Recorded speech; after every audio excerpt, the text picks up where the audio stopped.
Walt Whitman, born in 1819 in the small town of West Hills, New York, emerged as one of the most influential and revolutionary figures in American literature. His life spanned a period of profound change, from the early years of the nation through the tumultuous Civil War and into the dawning of a new era. His poetry, especially his seminal work Leaves of Grass, transcended the boundaries of conventional verse, offering a bold and expansive vision of democracy, individuality, and the human spirit. Whitman's journey was one of constant reinvention, where his love for the American landscape, his deep empathy for people from all walks of life, and his unshakable belief in the potential of his country came to shape his words. Yet his life was not without personal struggles, both in terms of health and recognition.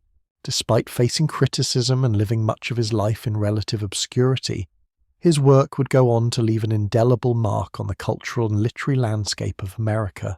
As we drift through his life, we will encounter the simplicity of his beginnings, the hardships he faced, and the quiet resilience with which he shaped his legacy. Take a moment to settle in, perhaps with the gentle comfort of a blanket or the soft light of a room at dusk, and allow the story of Walt Whitman to unfold like a dream of a past still felt in the present. If you enjoy this journey through his life, remember to like this video, subscribe to the channel, and share where you're listening from, so we can continue to explore the lives of other remarkable figures from history. Let the quiet rhythm of his story guide you into a peaceful state of rest. Walt Whitman's story begins in the quiet town of West Hills, nestled on Long Island, New York, in the early spring of 1819. He was the second of 9 children born to Walter Whitman and Louisa Van Velser, a family of modest means.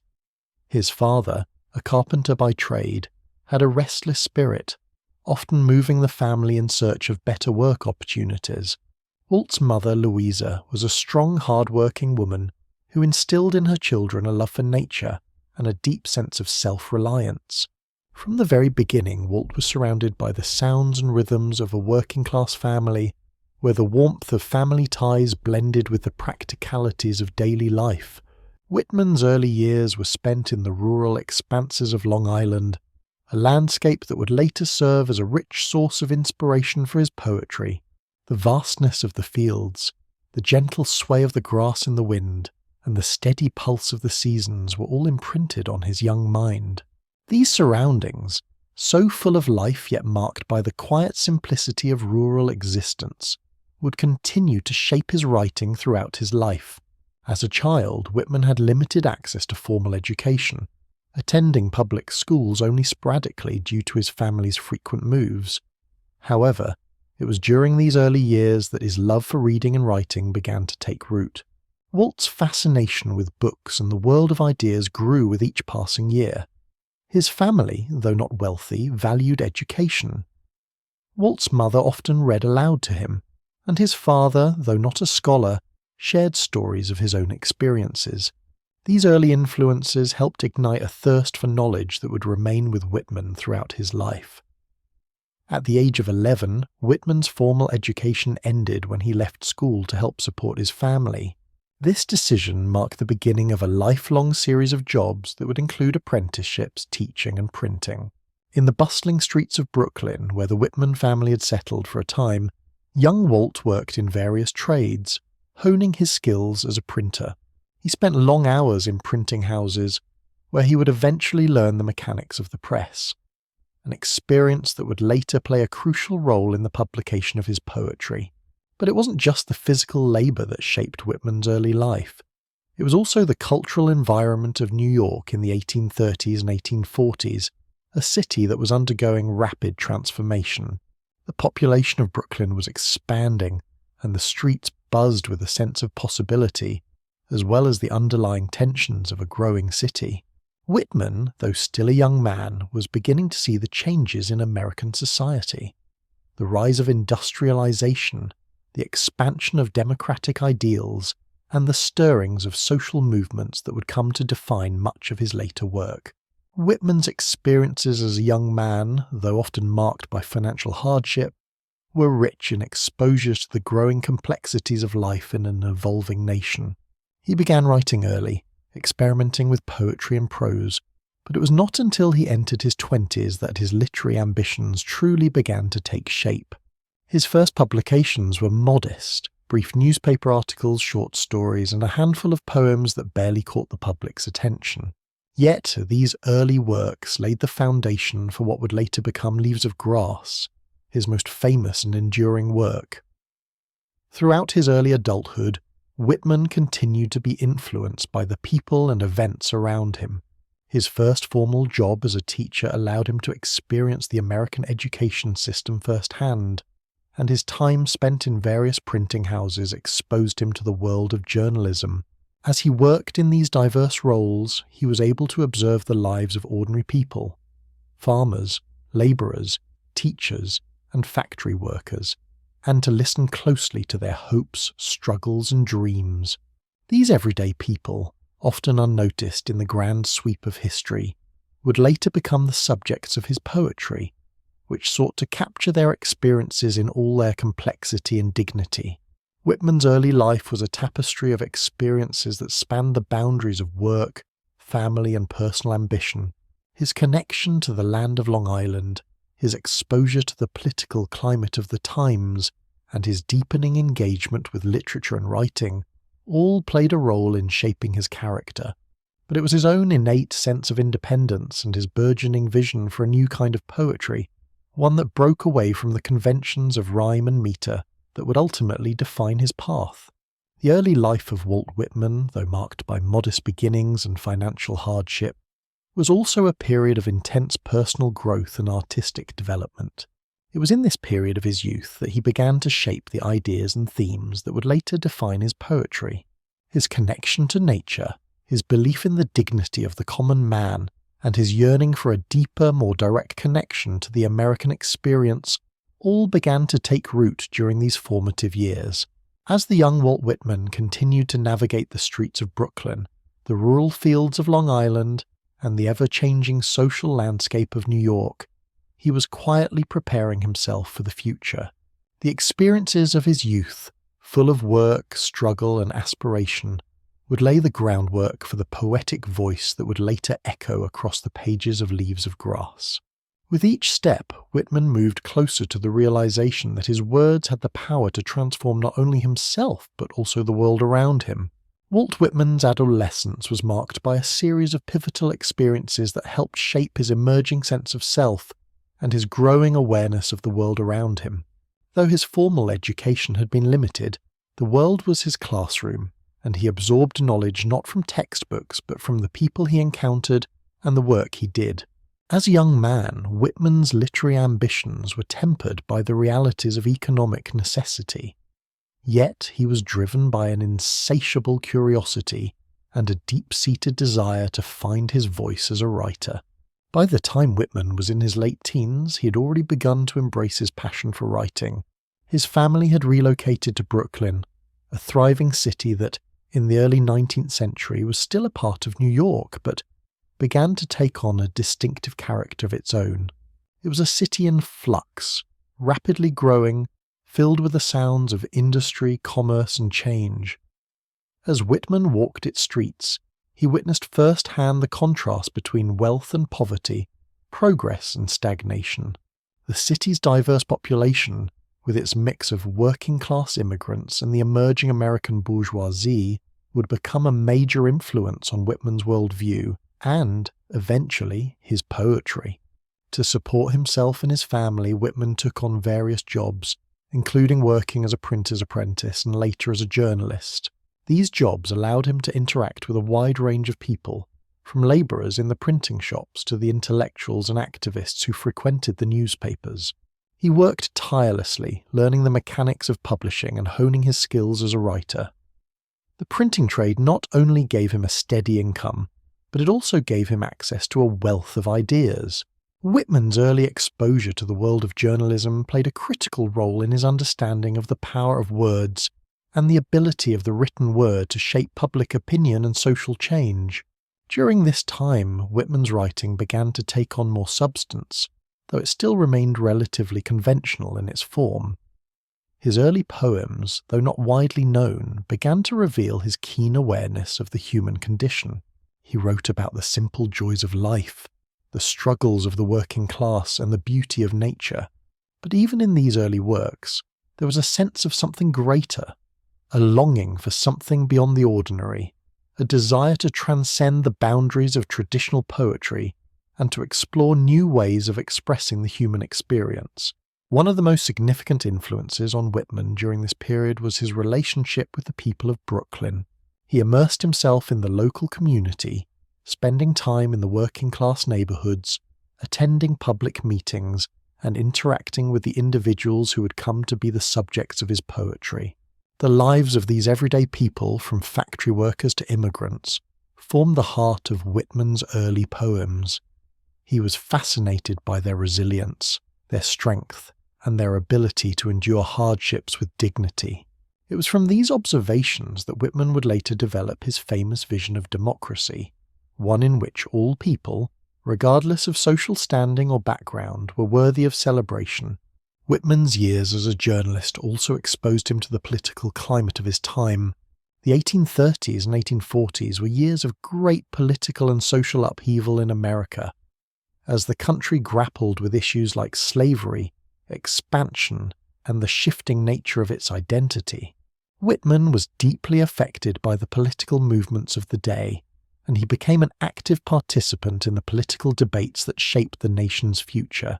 His support for democratic ideals, particularly his belief in the equality of all people, was evident in his writing.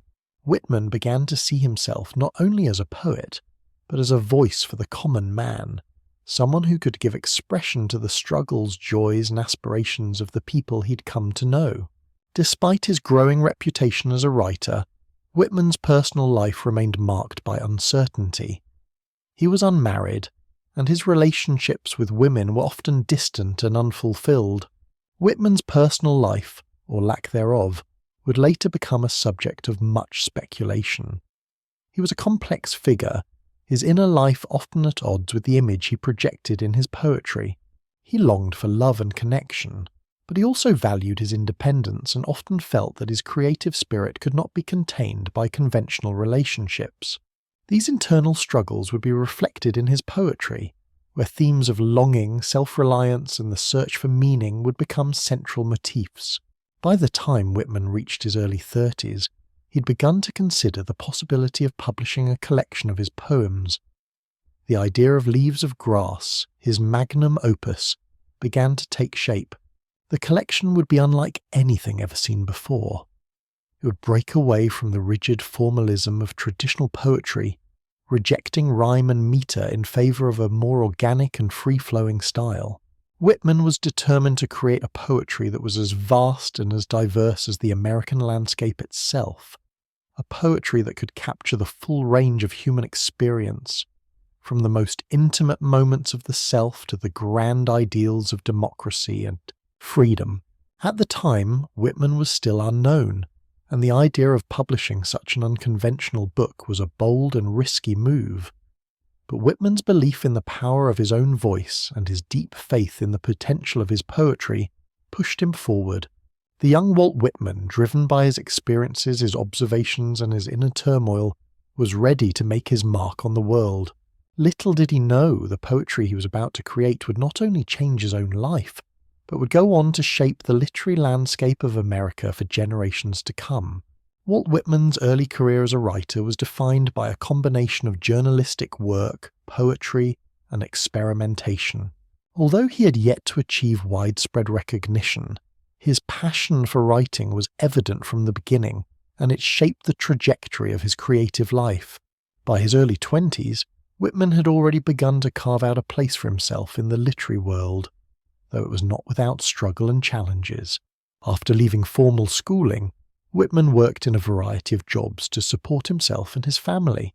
His most significant early position was as a printer's apprentice, which allowed him to not only support his family, but also gain exposure to the mechanics of publishing.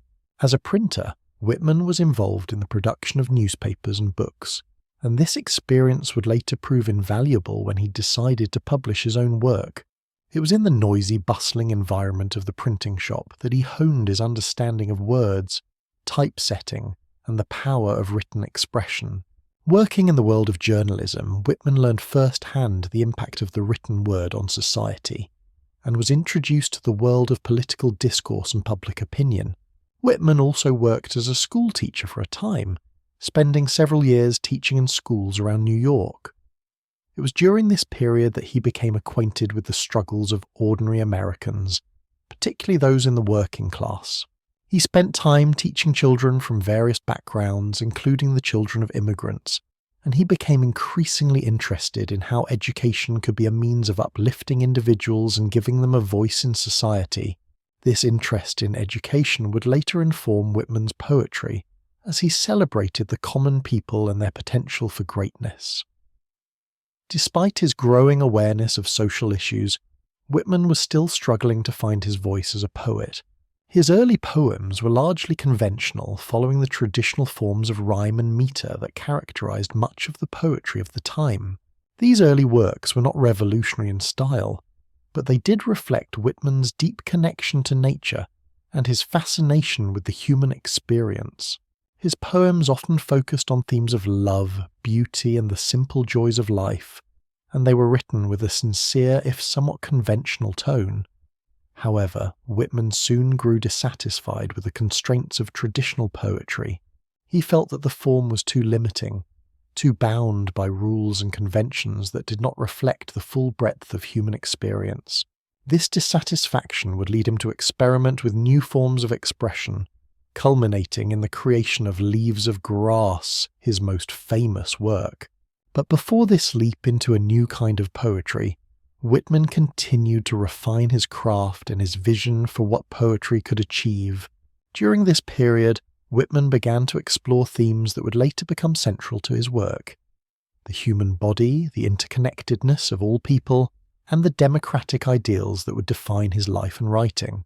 Whitman was deeply interested in the idea of unity, both on a personal level, as an individual seeking to understand his own place in the world, and on a larger societal level, as an advocate for the unity of the American people.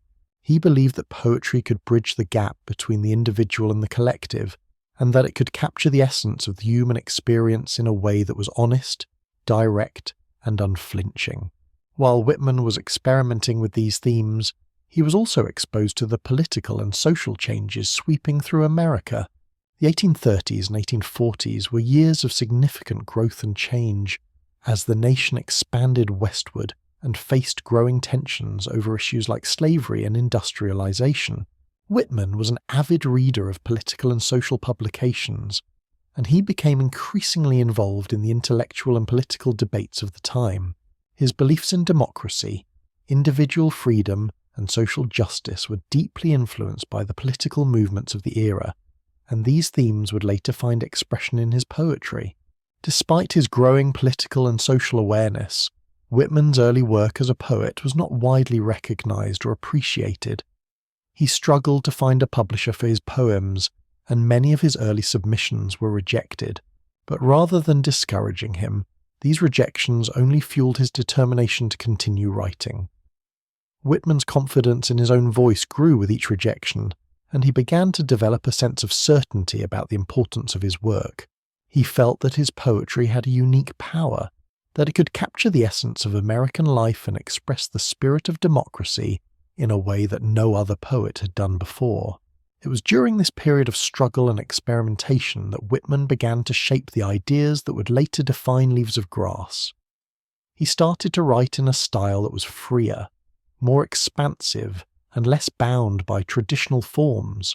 His poems began to take on a new energy, reflecting his growing sense of individuality and his desire to break away from the constraints of traditional poetry. Whitman's poetry was becoming more daring, more original, and more in tune with his personal vision of America and the world. In 1855, after years of hard work, Whitman published the first edition of Leaves of Grass. The book was a radical departure from anything that had come before it. It was long, sprawling, and unorthodox, defying the conventions of form and content that characterized much of the poetry of the time. The first edition was small, self-published, and mostly distributed through Whitman's own efforts, but it contained the seeds of the revolutionary poetry that would define his later work. Despite its unconventional nature, Leaves of Grass was a reflection of Whitman's belief in the power of the individual to shape the world. It was a celebration of the human body, the American landscape, and the democratic ideals that Whitman held dear. The book's themes of unity, freedom, and the celebration of life resonated deeply with readers, even though many were initially unsure of how to interpret Whitman's bold new approach to poetry. But Leaves of Grass would eventually go on to become one of the most important works in American literature, changing the course of poetry and establishing Whitman as one of the greatest poets of his time. Walt Whitman's vision of America was deeply rooted in his belief in democracy. To him, democracy was not merely a political system, it was a living, breathing ideal, a force that could bring together people from all walks of life. He saw America as a young, expansive nation with limitless potential, and he believed that the American experiment in democracy was a cause worthy of celebration and unwavering commitment. His work, particularly Leaves of Grass, would become an anthem to this vision, seeking to capture the essence of a nation that was still in its infancy, yet full of promise. The 1830s and 1840s, the years in which Whitman was coming into adulthood, were a time of great social and political upheaval in America. The nation was expanding westward, and with that expansion came questions of land, rights, and identity. The institution of slavery was a pervasive and contentious issue, deeply dividing the North and the South. As a young man, Whitman was deeply aware of these issues, and they would eventually shape his poetic and political philosophy. He believed that for America to truly live up to its democratic ideals, it would need to embrace equality and justice for all its citizens, regardless of race, class, or background. Whitman's democratic spirit was shaped not only by the political climate of his time, but also by his personal experiences. His connection to the working class, as someone who'd grown up in a poor family and worked various jobs throughout his life, gave him a unique perspective on the struggles of ordinary people. He believed that the voice of the common man was often ignored or undervalued, and he was determined to give that voice a place in his poetry. Whitman's writing was not just for the intellectual elite. It was for the people, for the workers, for those who often went unheard in the grand narratives of history. It was in the 1840s that Whitman's democratic ideals began to take full shape in his writing. His work began to reflect his growing sense of purpose and his belief that poetry could serve as a vehicle for social change. He saw poetry not just as an art form, but as a means of connecting people, of expressing shared experiences, and of uniting individuals in a common cause. This vision was radical for its time, as it called for a poetry that was inclusive, egalitarian, and focused on the everyday lives of people. Whitman's connection to the democratic spirit was also influenced by the political movements of the time. The abolitionist movement, which sought to end slavery, was gaining traction in the North, and Whitman was an ardent supporter of the cause. His poems reflect his belief in the inherent dignity and worth of all people, regardless of race or status. His advocacy for equality and justice was not limited to the issue of slavery, however. Whitman's democratic ideals extended to the rights of women, immigrants, and workers. He saw democracy as a living, evolving principle that had the power to uplift and unify. In Leaves of Grass, Whitman began to weave these democratic ideals into his poetry. He wrote about the common people, the farmers, the labourers, the soldiers, whose voices he felt had been neglected by the mainstream literary tradition. In poems like Song of Myself, Whitman celebrated the individual while simultaneously emphasizing the interconnectedness of all people. His work sought to create a space where every person, no matter their background or station in life, could see themselves reflected in the words of the poet. Whitman's vision of democracy was not one that idealized the past or sought to preserve the status quo. Rather, it was a forward-looking vision, one that saw the potential for growth and improvement in America. He believed that democracy was a constant work in progress, and he saw himself as an active participant in that work. His poetry became an expression of his own evolving understanding of the nation's ideals, and he saw his role as a poet as one of both witness and guide. Through his words, he hoped to inspire future generations to continue the work of building a more just and equitable society. The publication of Leaves of Grass in 1855 marked the culmination of Whitman's early attempts to express his democratic vision through poetry. The book was revolutionary in its form and content. It rejected the traditional structures of poetry, favouring instead free verse, a form that would allow Whitman to express his ideas with greater freedom and fluidity. The poems in Leaves of Grass were vast in scope, covering everything from the grandeur of nature to the struggles of everyday life. But at the heart of the collection was a deep belief in the potential of the American people and the promise of democracy. Whitman's embrace of free verse was itself an act of rebellion against the constraints of conventional poetry. By breaking away from traditional rhyme and metre, Whitman was making a statement about the need for artistic freedom. His democratic spirit, which had guided his political beliefs, now extended to his approach to poetry. Whitman believed that poetry should be as free and open as the American experiment itself, unconfined by rules, unburdened by tradition, and open to all voices. Yet Leaves of Grass was not immediately embraced by all readers. In fact, the first edition was met with a mixed reception. Many critics found Whitman's work too unconventional, too bold, and too different from what they'd come to expect from poetry. Whitman's themes of sexuality, his celebration of the human body, and his rejection of traditional poetic forms were controversial, especially in a time when Victorian sensibilities prevailed. But Whitman was undeterred. His belief in the power of his work and the importance of his democratic ideals gave him the strength to continue. The years following the publication of Leaves of Grass were a period of intense personal and professional growth for Whitman. Though his work was not immediately popular, it began to gain traction among a small but growing group of readers who recognized the unique power of his poetry. Whitman's democratic spirit, his belief in the worth of every individual, and his radical vision of a more just and inclusive America were qualities that would come to define his legacy.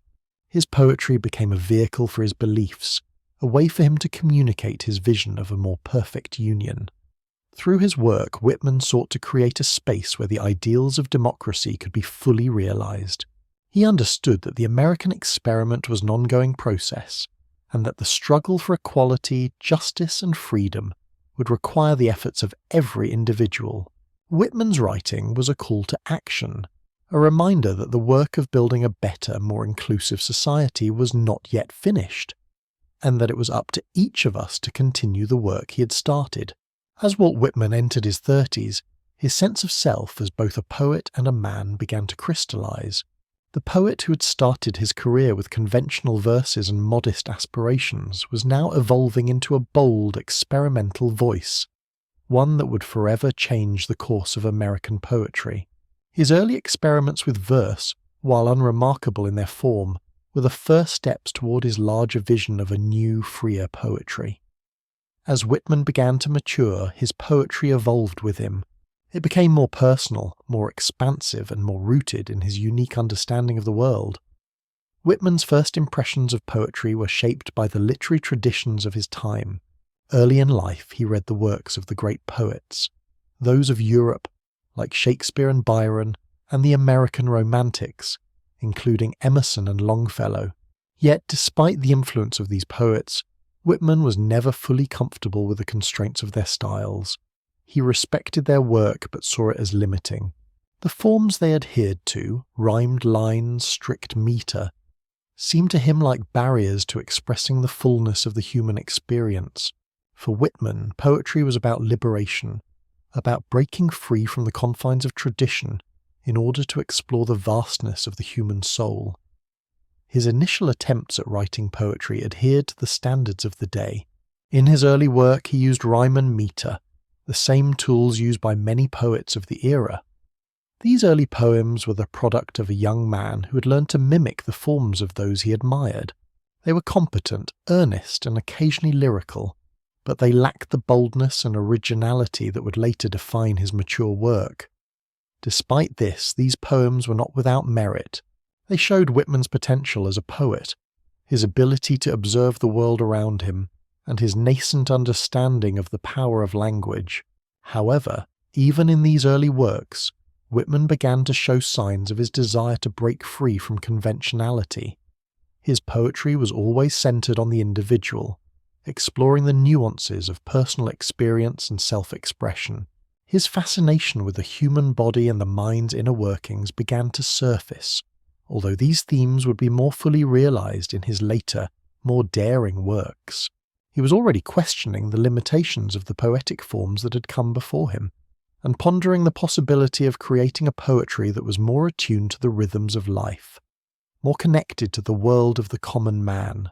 Whitman's early attempts at poetry, however, were not immediately recognized as revolutionary. The literary establishment of the time was slow to embrace his work. Many critics found Whitman's poetry strange, disorganized, and unconventional. He was seen as an outsider, someone who didn't belong to the traditional circles of poets and intellectuals.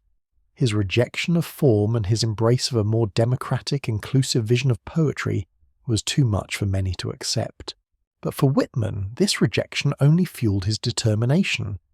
He knew that his work was different, and he was willing to face criticism and rejection in order to stay true to his vision. His decision to abandon the traditional forms of poetry was both a personal and a philosophical one. Whitman believed that poetry should be as free and expansive as the world it sought to capture. It should not be confined by rhyme or meter, but should instead flow as naturally as speech, as fluid as the thoughts that pass through a person's mind. He sought to create a poetry that was democratic, one that could express the individuality of every person, yet also speak to the shared experience of all humanity. It was through his rejection of conventional form that Whitman would carve out his own unique place in the literary world. The moment of transformation came when Whitman began to write in free verse. Free verse was a form that did not adhere to any specific structure, allowing the poet to use language in a more organic, fluid way. For Whitman, free verse was the perfect medium to express his ideas.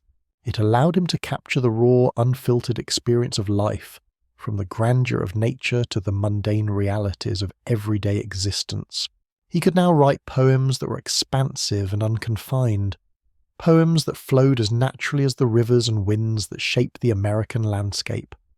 Whitman's breakthrough came in 1855 with the publication of Leaves of Grass. This was the culmination of his early experiments with poetry, and it was a bold declaration of his new vision for the poetic form. Leaves of Grass was a book unlike any that had come before it.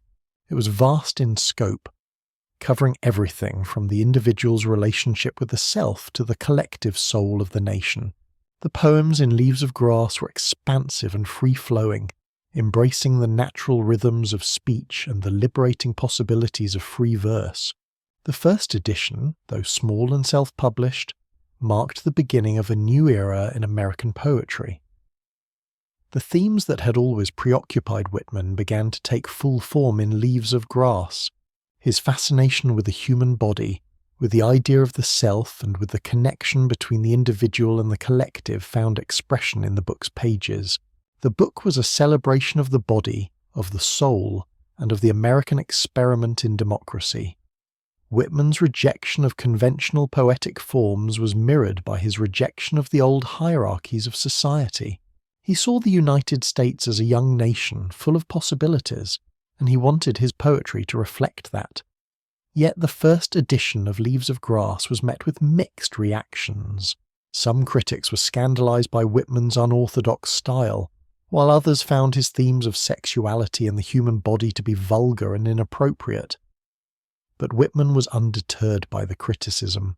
He had published the book for himself, and for the people he believed in.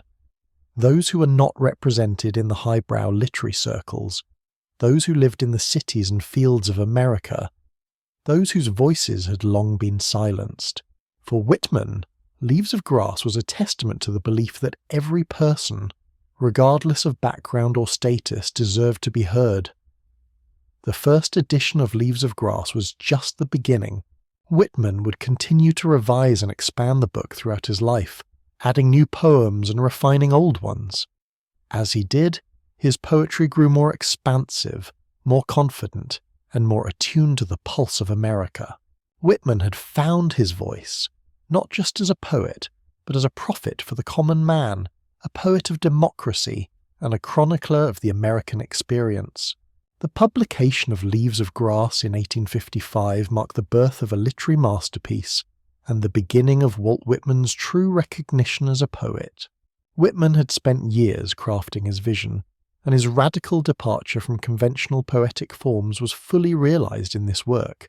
Leaves of Grass was a bold declaration of his belief in the individual and the American spirit, a reflection of his passion for democracy and human connection. The first edition was small, self-published, and unknown to most, but it would go on to become one of the most important works in American literature. Whitman's decision to publish Leaves of Grass was both an artistic and personal act. He had long been dissatisfied with the poetry of his time, which adhered to the rigid structures of rhyme and metre. Whitman, however, sought to break free from these constraints. He believed that poetry should reflect the natural rhythms of speech, not be confined by traditional rules. This led him to embrace free verse, a form that would allow him to express his ideas more freely and more organically. In this sense, Leaves of Grass was as much about the medium as it was about the message. The first edition of Leaves of Grass contained just 12 poems, but it was revolutionary in both form and content. The book was a celebration of the individual, the human body, and the interconnectedness of all people. Whitman's voice was expansive, confident, and unapologetically personal. His poetry was full of exuberance, capturing the vibrancy of life, the freedom of self-expression, and the democratic ideals that he believed in so strongly. In poems like Song of Myself, Whitman explored the vastness of human experience, celebrating the diversity of individuals while also emphasizing their shared humanity. At the core of Leaves of Grass was Whitman's vision of democracy. He believed that democracy was not just a political system, but a way of life, a living, breathing force that could unite people from all walks of life. His poetry, he believed, could reflect this ideal by embracing all voices, not just those of the elite. He wrote not for a select group of intellectuals, but for the masses, the working people, the immigrants, the farmers, the soldiers, anyone who had ever been overlooked or undervalued in society. Despite the boldness of Leaves of Grass, the first edition was not well received by critics. Many were shocked by Whitman's unconventional style, his open celebration of the body, and his rejection of traditional forms. Some found his writing too raw, too unpolished, and even vulgar. But Whitman was undeterred. He had written the book for himself and for the people, and he refused to conform to the expectations of the literary establishment. He believed that his poetry was a reflection of something deeper, something essential to the American experience. In the years following the publication of Leaves of Grass, Whitman would continue to revise and expand the book. He added new poems, revised old ones, and made countless changes in an effort to perfect his vision.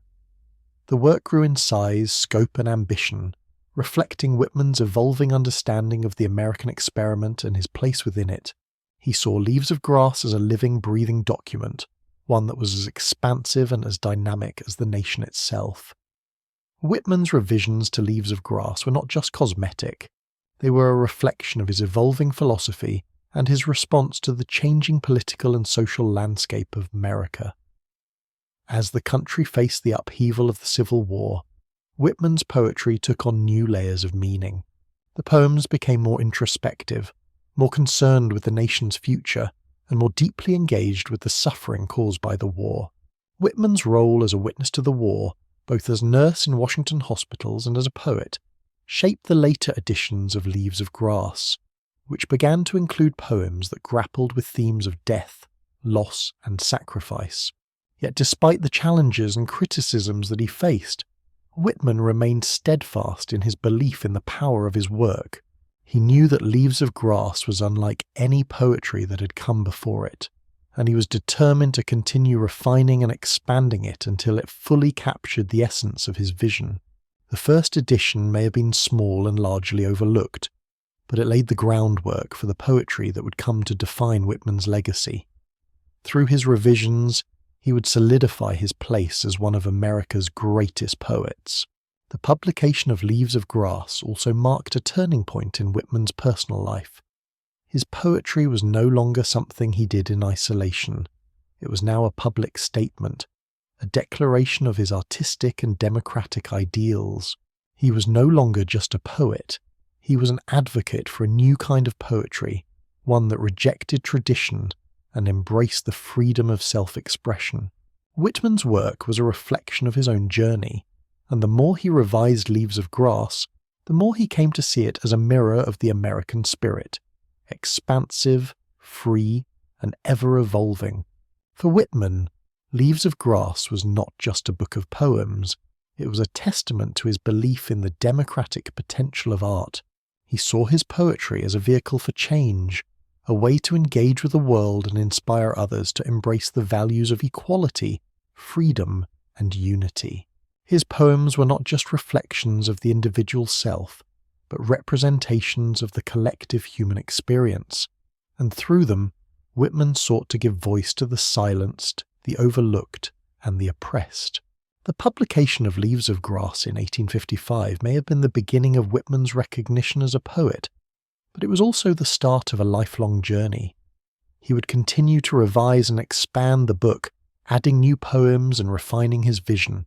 Through it all, Whitman remained committed to the idea that poetry could be a force for good, a way to unite people and help them see the beauty in one another. His work was not just a personal expression of his own beliefs, but a call to others to join him in the effort to build a more inclusive, more democratic society. When Leaves of Grass was first published in 1855, Walt Whitman's revolutionary work did not immediately find favour with the literary establishment.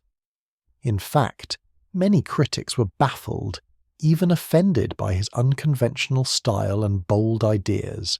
Whitman's rejection of traditional forms, his free verse, and his unashamed celebration of the human body were shocking to many of the readers accustomed to more classical poetry. But for Whitman, the criticism was not a discouragement. It was simply a sign that his work was different, that it was challenging the norms and pushing boundaries. Whitman's decision to publish Leaves of Grass on his own terms, without the support of an established publisher, was an act of defiance.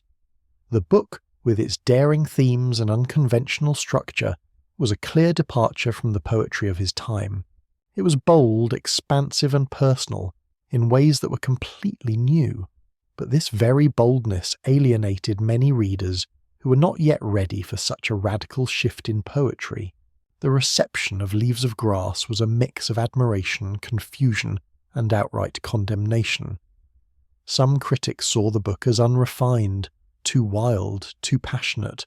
They found Whitman's open celebration of the human body, his embrace of sensuality and sexuality, distasteful and inappropriate. In an era that prized modesty and restraint, Whitman's unapologetic expressions of the human form were unsettling to many. His poems were full of imagery that was stark and visceral, and his rejection of the formal structures that had defined poetry for centuries was seen as reckless. One of the most vocal critics of Whitman's work was the influential literary critic Edgar Allan Poe. Poe, who was a poet himself, believed in the importance of rhyme and metre, and he dismissed Whitman's free verse as an affront to the traditions of poetry. For Poe and others like him, Whitman's work was a disruption, an unwelcome departure from the established norms of literary taste. In the face of such criticism, Whitman remained resolute. He refused to apologize for his work or to conform to the expectations of the literary elite. He believed that Leaves of Grass had a deeper purpose, one that transcended the opinions of critics who could not see the true power of his vision. Despite the criticism, Whitman's poetry began to find an audience. Over time, some readers came to appreciate the raw honesty and power of his words. Whitman's themes of freedom, democracy, and the celebration of the individual struck a chord with many who shared his vision of America as a land of possibility and transformation. His poems spoke to the common people, those who worked on the farms, in the factories, and on the streets, and they began to find solace and inspiration in Whitman's words. For Whitman, this was the most important aspect of his work, that it resonated with the everyday person, the labourer, the immigrant, the soldier. One of the key themes that began to emerge in the reception of Whitman's work was his embrace of democracy. In a time when the country was deeply divided over issues like slavery, Whitman's poetry offered a vision of unity and equality. His poems were not just about the individual self, but about the collective soul of the nation. In poems like Song of Myself, Whitman celebrated the diverse voices of the American people, from the highborn to the lowborn, from the city to the country, from the black man to the white man. His message was clear. Democracy was about more than just political systems. It was about embracing the humanity of all people, regardless of race, class, or background. Whitman's focus on the body was another aspect of his poetry that drew both admiration and disdain. At a time when discussions of the body were often reserved for private spaces, Whitman brought the body into public discourse.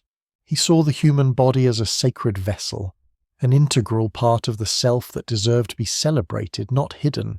His frankness about sexuality and the physical experience was revolutionary in its openness, and for some, it was a challenge to societal norms.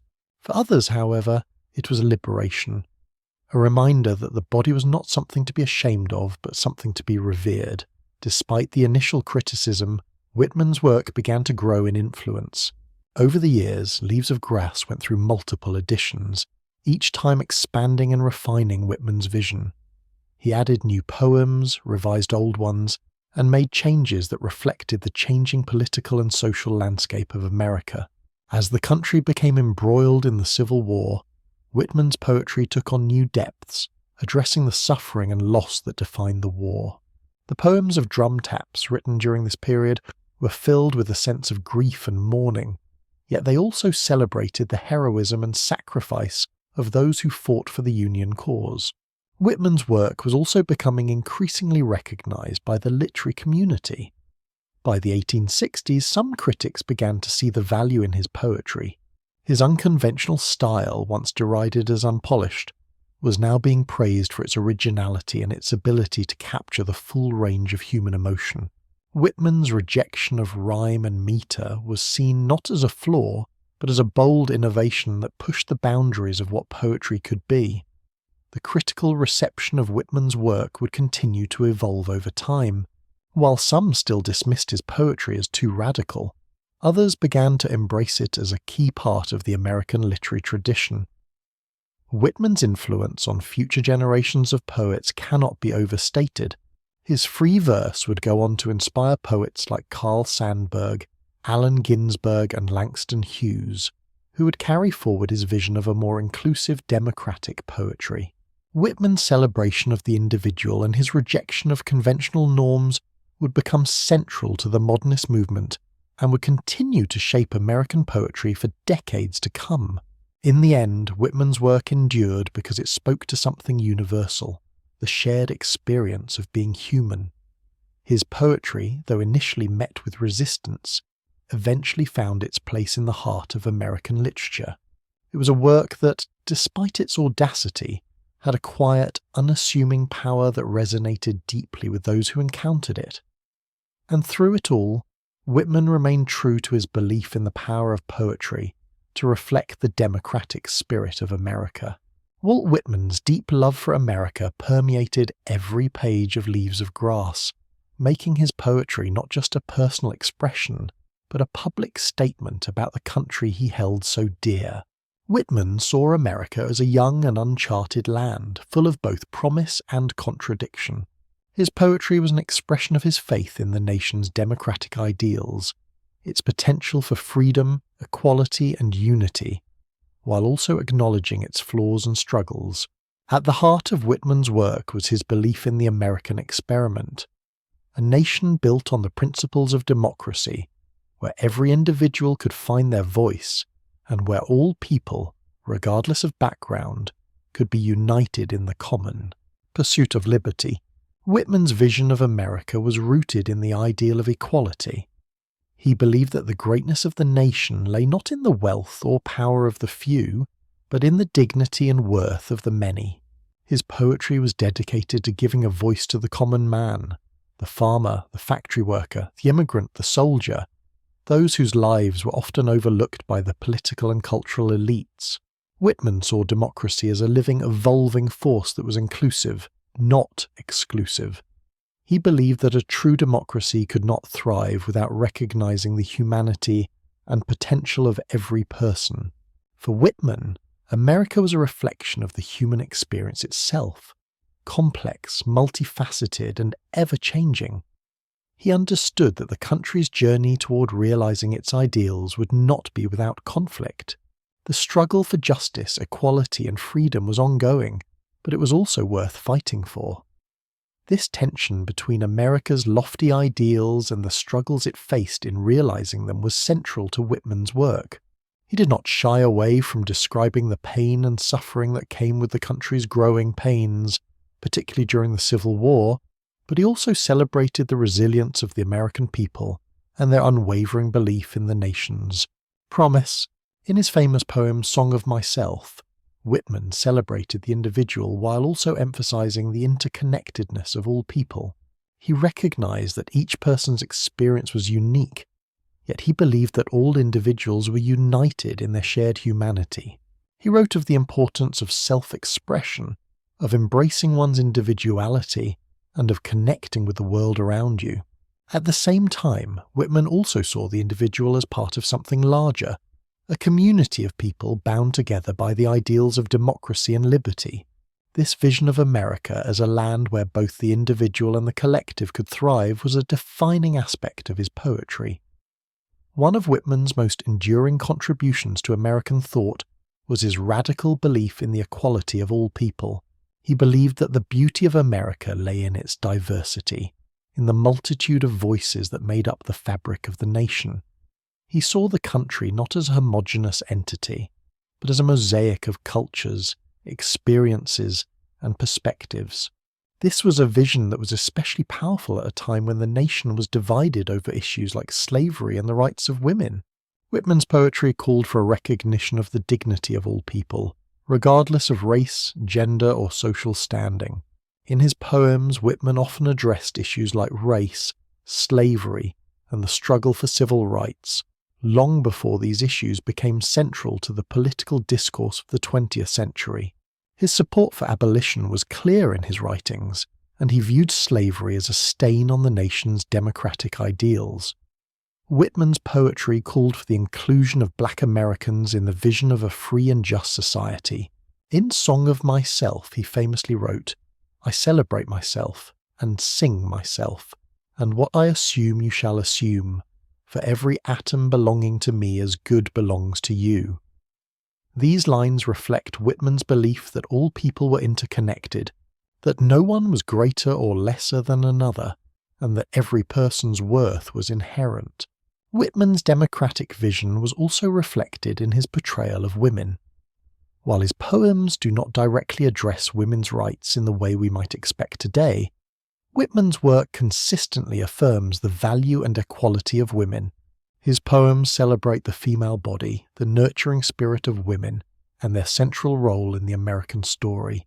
In his time, when women were often relegated to traditional roles in the home, Whitman's acknowledgement of their strength and importance was revolutionary. Throughout Leaves of Grass, Whitman called for the recognition of all individuals as equal participants in the American experience. His celebration of the body, sexuality, and individuality was a radical rejection of the societal norms that sought to constrain personal expression. At the same time, he called for a recognition of the shared humanity that connected all people. His vision of America was one where all voices could be heard, where freedom and democracy were not just abstract ideals, but tangible realities for every citizen. Whitman's view of America as an inclusive, dynamic, and evolving entity was deeply tied to his belief in the potential for progress. He saw the country not as a perfect ideal, but as a work in progress, one that could be shaped and moulded by the people who inhabited it.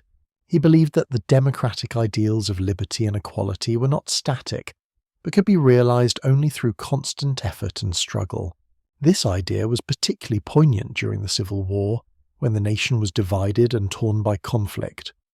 Whitman's poetry during this time, particularly in drum taps, expressed his grief over the war and his hopes for the country's future. He believed that the sacrifices made during the war would ultimately lead to a stronger, more unified nation. Despite the challenges and struggles that America faced, Whitman remained optimistic about the nation's future. His vision of America was one of constant growth and transformation, where the ideals of democracy and freedom could be realized for all people, regardless of their background or station in life. Whitman saw the potential for greatness in every person, and his poetry sought to inspire others to believe in their own worth and in the potential of the country. Whitman's vision of America was not just a reflection of the country as it was, but as it could be. He dreamed of an America that lived up to its highest ideals, where equality, freedom, and justice were not just words but realities. This vision was the heart of Leaves of Grass, and it remains the enduring legacy of Whitman's work. The Civil War, which began in 1861, was a defining moment in American history, and for Walt Whitman, it was a profound personal and artistic turning point. The conflict, pitting the North against the South over issues such as slavery, secession, and the future of the Union, not only changed the course of the nation but also deeply impacted Whitman's poetry and worldview. Although Whitman had already established himself as a poet, the war would bring new depth to his work, as he confronted the pain, suffering, and loss that it wrought. At the outbreak of the Civil War, Whitman was living in Brooklyn, New York, and working as a journalist. He was aware of the war's significance, but it wasn't until he received news that his brother George had been wounded in battle that Whitman became personally involved in the conflict. George Whitman had enlisted in the Union Army, and when Whitman learned of his injury, he immediately set out for Washington, D.C. to search for him. Though he never found George in the chaos of the city's makeshift hospitals, Whitman did find his true calling during this time. The emotional toll of the war and the physical suffering of the soldiers deeply moved him, and he began spending his days visiting the wounded in hospital wards, offering comfort to those who were struggling to survive. It was in these hospitals, among the sick and the dying, that Whitman's most profound poetic insights began to take shape. He witnessed the brutality of war firsthand, encountering soldiers who had been maimed, mutilated, and traumatized. The suffering he saw was unrelenting, and yet Whitman's deep empathy for the soldiers gave him the ability to see their resilience and courage. He began to write poems that reflected the emotional and physical toll of the war, capturing the humanity of the soldiers in their moments of pain, fear, and hope. Whitman's experiences during the war were transformative, not only in terms of his personal life, but also in terms of his poetry. The result was Drum Taps, a collection of poems that explored the war's impact on both the soldiers and the nation. In these poems, Whitman wrote with a deep sense of compassion for those who had fought and suffered in the conflict. He expressed sorrow for the deaths and the injuries, but also admiration for the bravery and sacrifice of the men who fought. Through his poetry, Whitman gave voice to the wounded soldiers, celebrating their courage and offering solace in a time of unimaginable suffering. One of the most significant aspects of Whitman's poetry during the Civil War was his ability to capture the emotional complexity of the war. While many of his contemporaries focused on the political and military aspects of the conflict, Whitman's work concentrated on the human experience. He saw the war as a test of the nation's ideals, a trial that would either prove or disprove the promises of democracy and equality. His poems often juxtapose the horrors of battle with the beauty of life, the pain of death with the possibility of rebirth. This balance between tragedy and hope became one of the defining features of Whitman's wartime poetry. Whitman's personal experience during the war was not limited to his visits to the hospitals. He was profoundly affected by the deaths of his brother and others, and he felt a deep sense of loss and mourning. His poetry became more somber, filled with reflections on death, sacrifice, and the consequences of war. Yet, at the same time, Whitman continued to believe in the power of the American experiment, in the possibility of redemption and renewal, even in the wake of such devastation. For Whitman, the war was not just a tragedy, but also a means of testing the strength of the nation's commitment to freedom and democracy. One of the most famous poems from Drum Taps is The Wound Dresser, in which Whitman describes his experiences caring for the wounded soldiers. The poem is deeply moving in its depiction of the physical and emotional pain the soldiers endured, yet it also captures Whitman's unshakable belief in the human spirit. The poem begins with Whitman's quiet reflection on his role as a caretaker, and then shifts to a vivid description of the soldiers' wounds, their suffering, and their moments of quiet dignity. Whitman's portrayal of the soldiers is both compassionate and reverent, as he sees in them not just victims of war, but symbols of the resilience and strength of the American people. Another powerful poem from this period is Drum Taps, which gives the collection its name. In this poem, Whitman uses the metaphor of the drum to symbolize the call to battle and the enduring march of time. The poem is filled with imagery of war and death, but is also infused with a sense of hope, as Whitman reflects on the idea that the sacrifices made during the war would ultimately lead to a stronger, more unified nation. He writes of the marching of the soldiers, not just in the literal sense, but as a symbol of the march toward a better, more just America. The impact of the Civil War on Whitman's poetry was immense, but it was also deeply personal. His emotional connection to the war was not just about the political and social implications of the conflict. It was about his own understanding of the American identity. The war was a reflection of the nation's internal struggles, its conflicts over slavery, freedom, and equality. In many ways, Whitman saw the war as a test of the very ideals that he had long celebrated in his poetry. He believed that the outcome of the war would determine whether America would live up to its promises, and whether the dream of a democratic society, where all people are free and equal, could truly be realized. As the war came to an end in 1865, Whitman's work continued to evolve. His experiences as a nurse and his deep connection to the soldiers remained a central theme in his later poetry. The war had changed Whitman, both personally and artistically. He had witnessed suffering on an unimaginable scale, but he had also witnessed acts of great courage and resilience. His belief in the power of the American spirit was stronger than ever, and his poetry would continue to reflect that faith. Walt Whitman's time as a nurse in the hospitals of Washington, D.C. during the Civil War was not only a turning point in his personal life, but also in his development as a poet. As he moved through the wards of the overcrowded makeshift hospitals, he bore witness to the physical and emotional suffering of the soldiers, many of whom were gravely wounded or facing death. Whitman's role as a witness to the war's horrors shaped his later poetry, as he strove to capture the depth of human suffering, sacrifice, and resilience. In the face of such pain and loss, Whitman's poetry became a way for him to process and express the profound emotions he experienced while caring for the wounded. In his poem The Wound Dresser, Whitman takes on the role of the caretaker, reflecting on his time spent tending to the soldiers in the hospitals. The poem is deeply personal, as Whitman's connection to the wounded soldiers transcends the role of a mere observer. He becomes their voice, their advocate, and their companion in the face of suffering. In The Wound Dresser, Whitman does not shy away from the gruesome details of war. Instead, he immerses the reader in the vivid, harrowing reality of battlefield injuries. The severed limbs, the blood-stained bandages, the hopelessness in the eyes of the soldiers. But despite the brutality, Whitman's voice remains compassionate, tender, and empathetic, offering solace and dignity to the soldiers who are too often ignored by society. Whitman's role as a witness to the war was not just a passive one. He did not simply observe the soldiers' pain from a distance.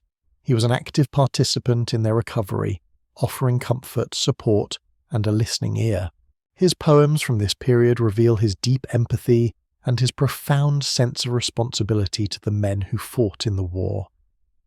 Whitman's connection to the soldiers was intimate and personal. He was not just writing about war as an intellectual exercise.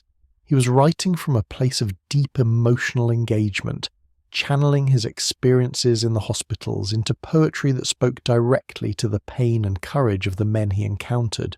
The act of bearing witness was a central theme in Whitman's poetry during this period. He was not content to merely write about the war from an abstract or detached perspective. He sought to convey the raw, visceral experience of those who were directly affected by it.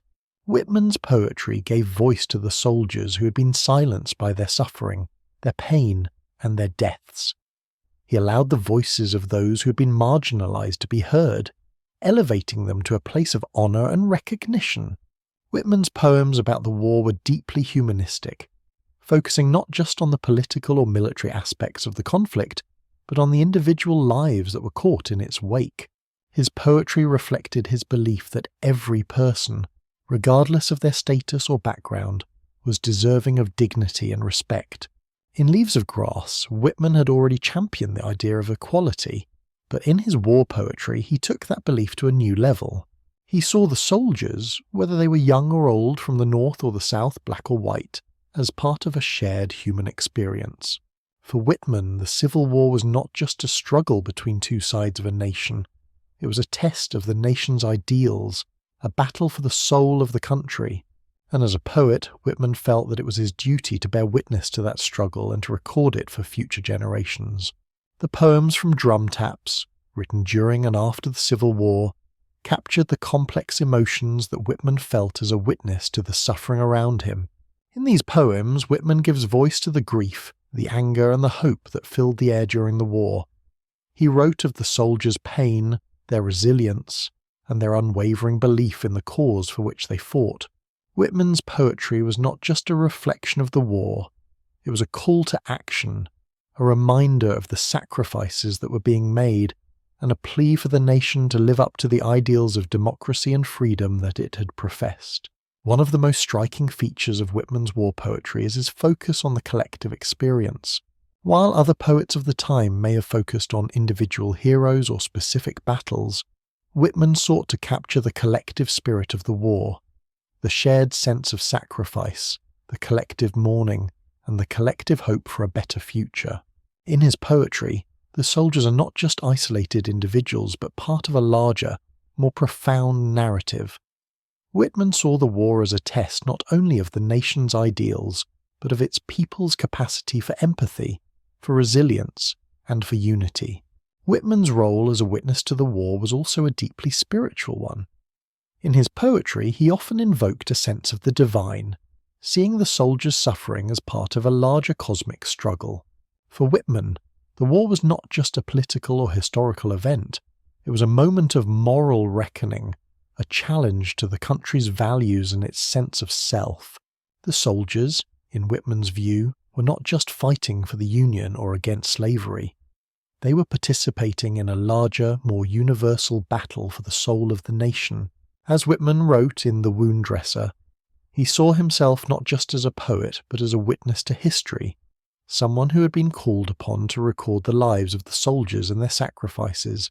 In many ways, Whitman's war poetry represents the culmination of his life's work up to that point. His earlier poems had celebrated the individual, the human body, and the spirit of democracy, but it was in his war poetry that these themes came together in their fullest expression. The war, for Whitman, was a trial of the nation's ideals, and it was his job as a poet to bear witness to that trial and to document it for future generations. Through his poems, Whitman immortalized the sacrifices of the soldiers, ensuring that their stories would not be forgotten. He recognized the futility and the sorrow of war, but he also saw the possibility for renewal and redemption. Whitman's war poetry is a testament to his belief in the power of the human spirit and the importance of bearing witness to the struggles that define us as a nation. The Civil War marked a profound turning point not only for the United States but also for Walt Whitman as a poet and individual. Having witnessed the horrors and heroism of the battlefield firsthand, Whitman's understanding of America and of his own role as a poet, deepened in ways that would shape his work for the rest of his life. The war altered his approach to poetry, causing him to focus more directly on themes of suffering, loss, sacrifice, and healing. But more importantly, it also reinforced his belief in the transformative power of the American experiment, even in the face of its darkest hours. Before the war, Whitman's poetry had already touched on themes of unity, democracy, and freedom. Leaves of Grass celebrated the interconnectedness of all people, regardless of class, race, or background. But the brutality and widespread devastation of the war forced Whitman to reckon with the fragility of these ideals. As a poet, he felt the weight of the war's toll, not just on the soldiers who fought in it, but on the very soul of the nation. Whitman's emotional connection to the war was personal. His brother George had enlisted as a soldier and was wounded during the conflict, prompting Whitman to travel to Washington, D.C. to search for him. While Whitman never found George, his time spent in the hospitals of the city brought him face to face with the grim reality of war. The hospitals were overcrowded with injured soldiers, many of whom were suffering from grievous wounds. Whitman described the conditions as harrowing, but it was in the midst of this suffering that he found a deepened sense of purpose as a poet.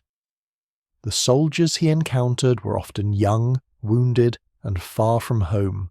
Whitman felt a profound empathy for them, seeing in their pain not just the tragedy of war but the broader human condition.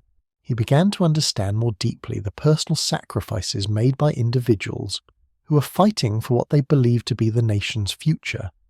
His connection to these soldiers, to their grief and bravery, became the emotional core of his poetry.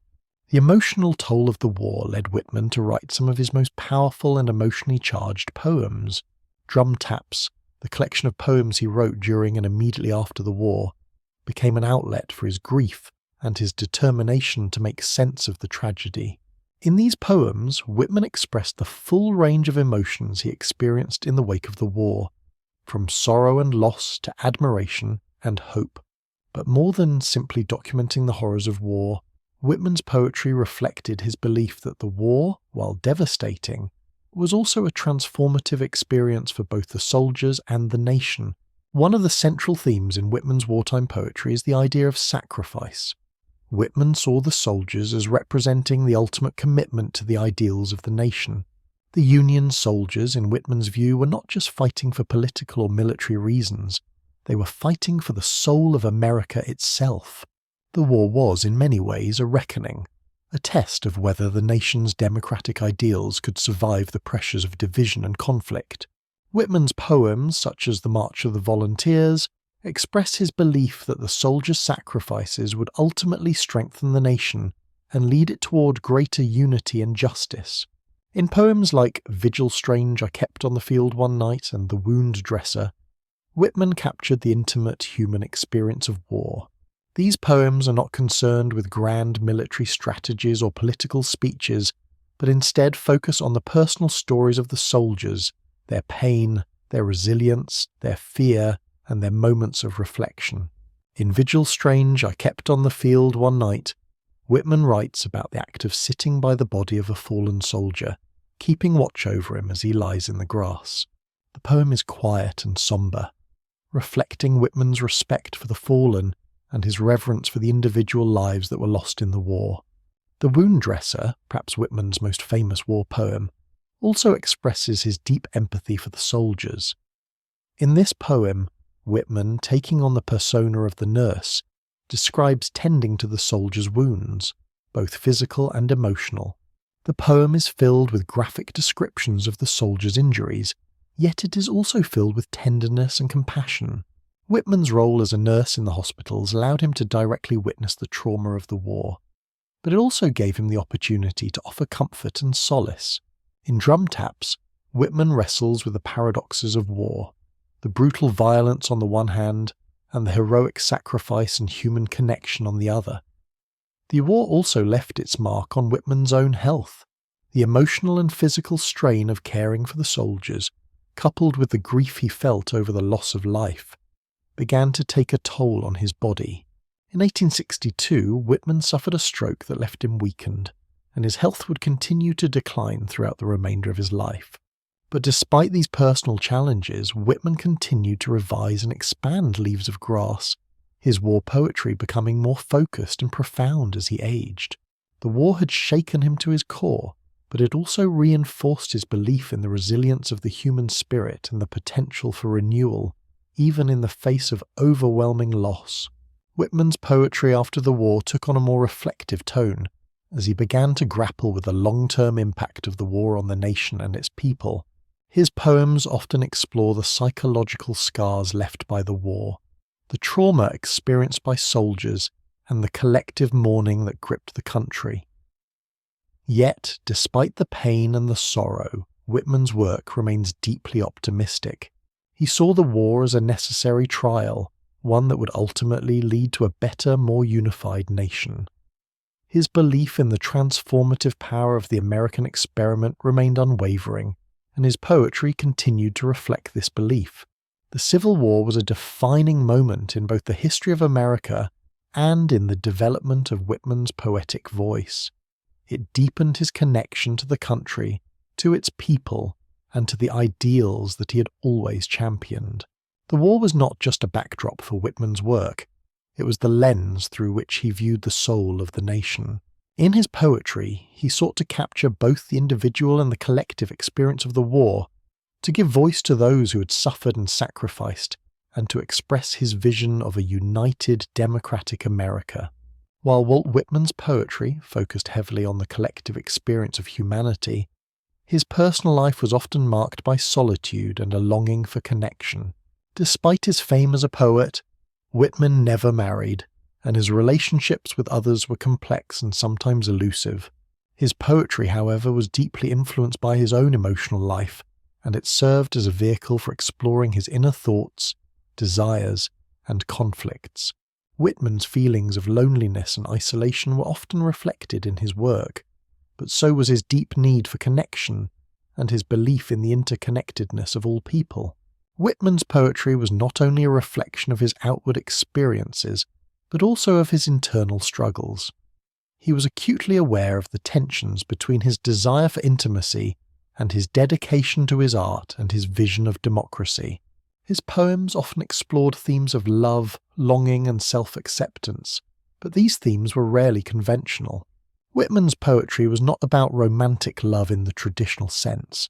Instead, it was about a love for humanity, for the body, and for the shared experience of life itself. Whitman's relationships with women were of particular interest to critics and scholars. His poems express a deep appreciation for women, both in terms of their physical beauty and their intellectual and emotional strength. Yet despite his praise of women in his poetry, Whitman never had a long-term romantic partner. Some scholars have speculated about Whitman's sexual orientation, as his poetry contains numerous references to male lovers and deep emotional connections to men.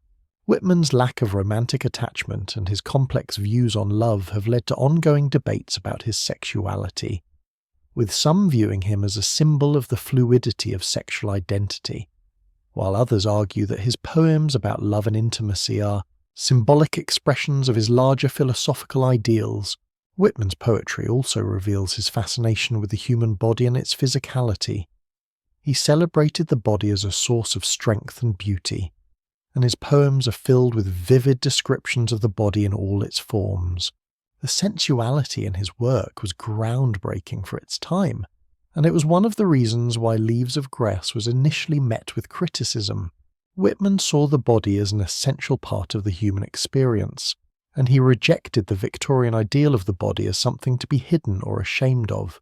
For Whitman, the body was a symbol of life itself, full of vitality, movement, and possibility.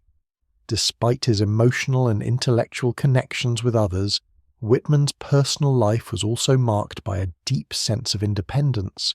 He was not one to follow the conventional path, and he rejected the societal norms that dictated what a person's life should look like. His commitment to individuality and freedom extended not only to his poetry, but also to his own life.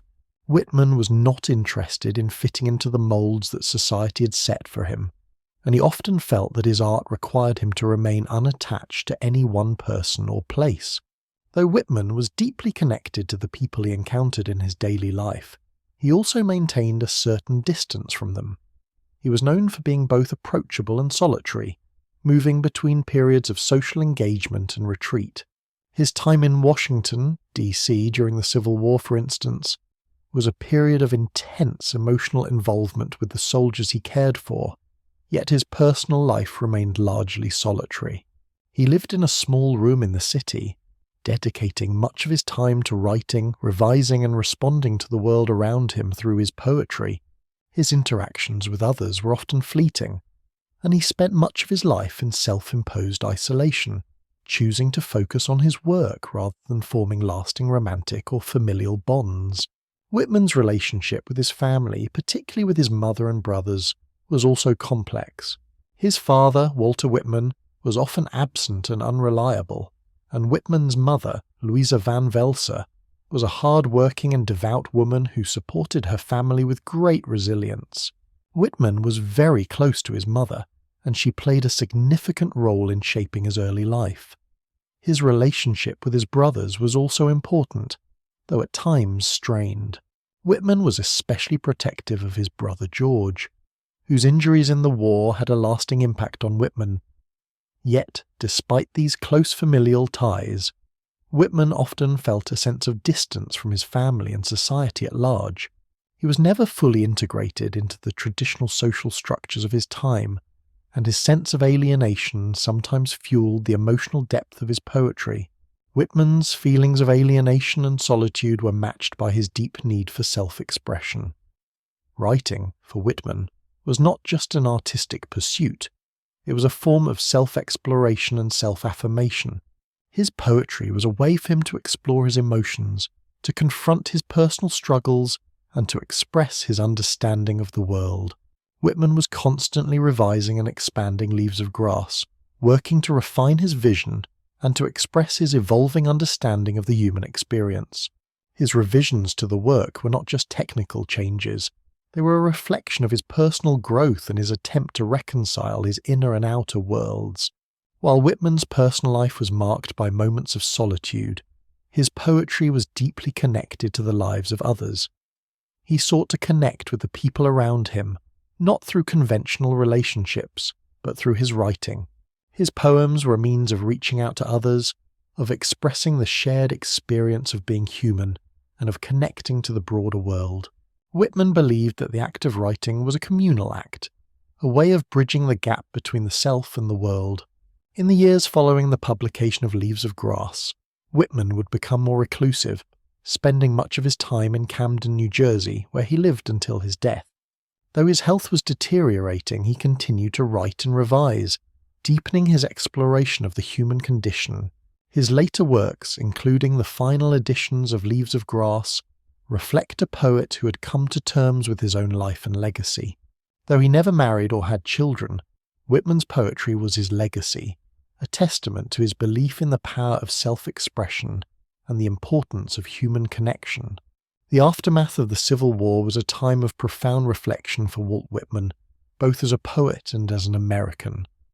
The war had torn the nation apart, but it had also brought about a rebirth of sorts. For Whitman, the Civil War represented a crucial turning point in both his understanding of the American experiment and his own place within it.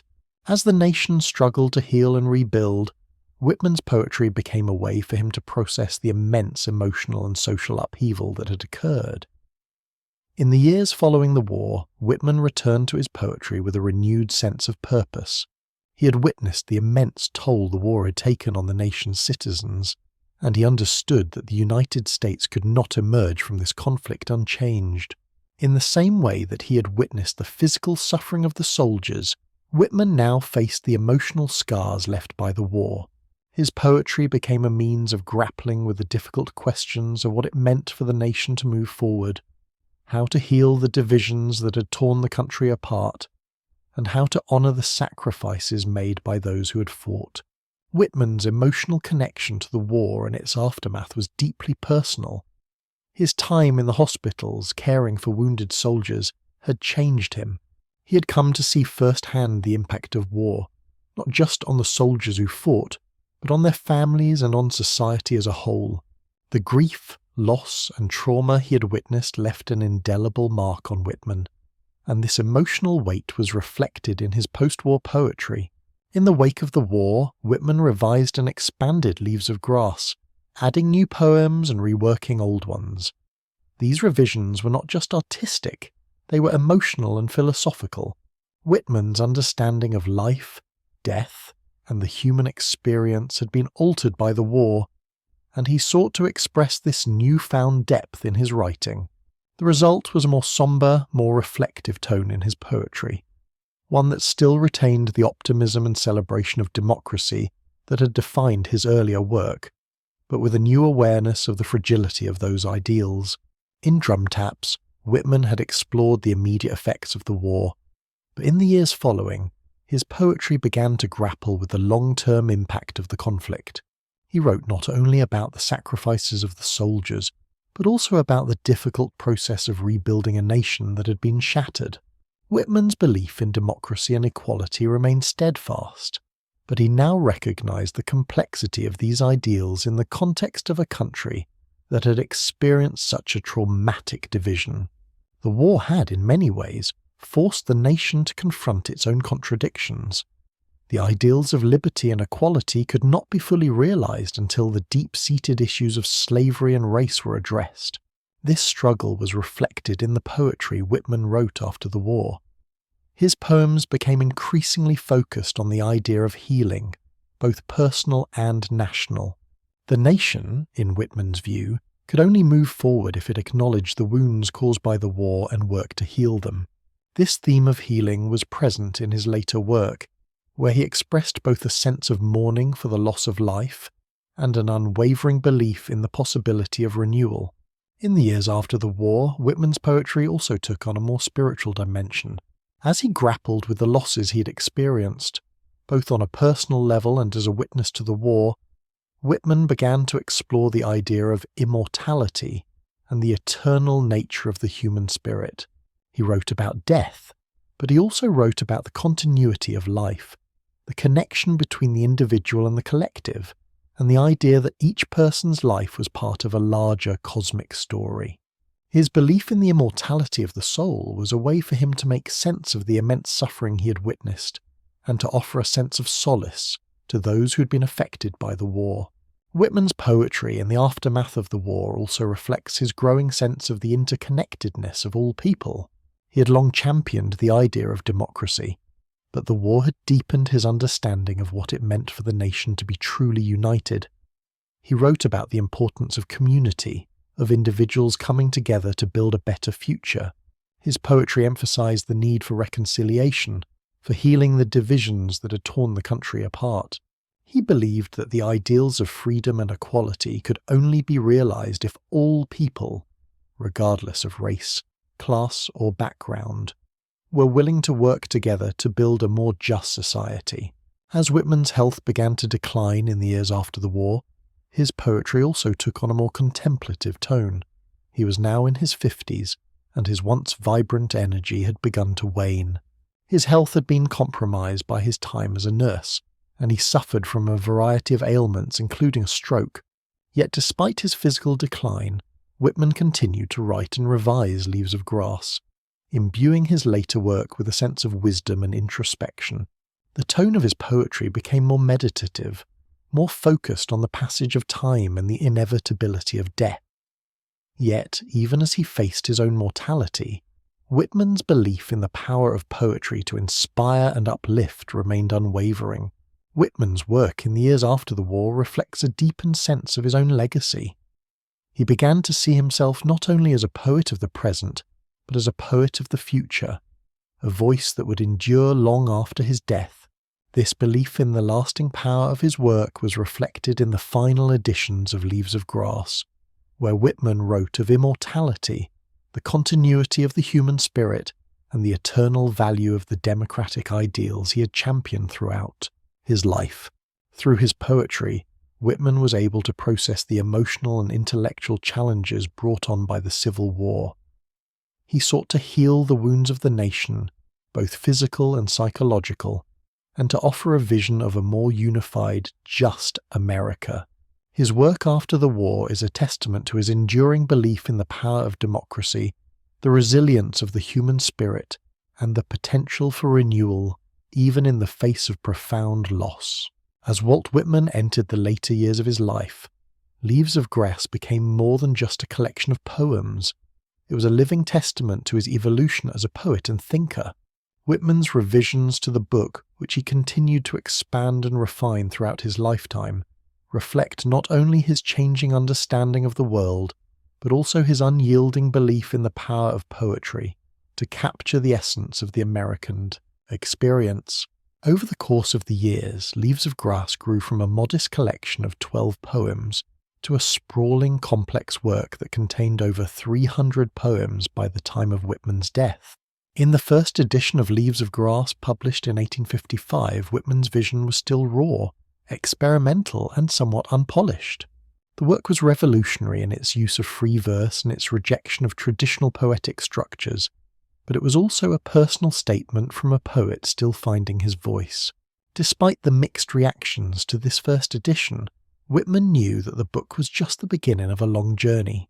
He was determined to continue refining the work, to expand its scope, and to make it the fullest expression of his belief in democracy, human interconnectedness, and the potential of the American experiment.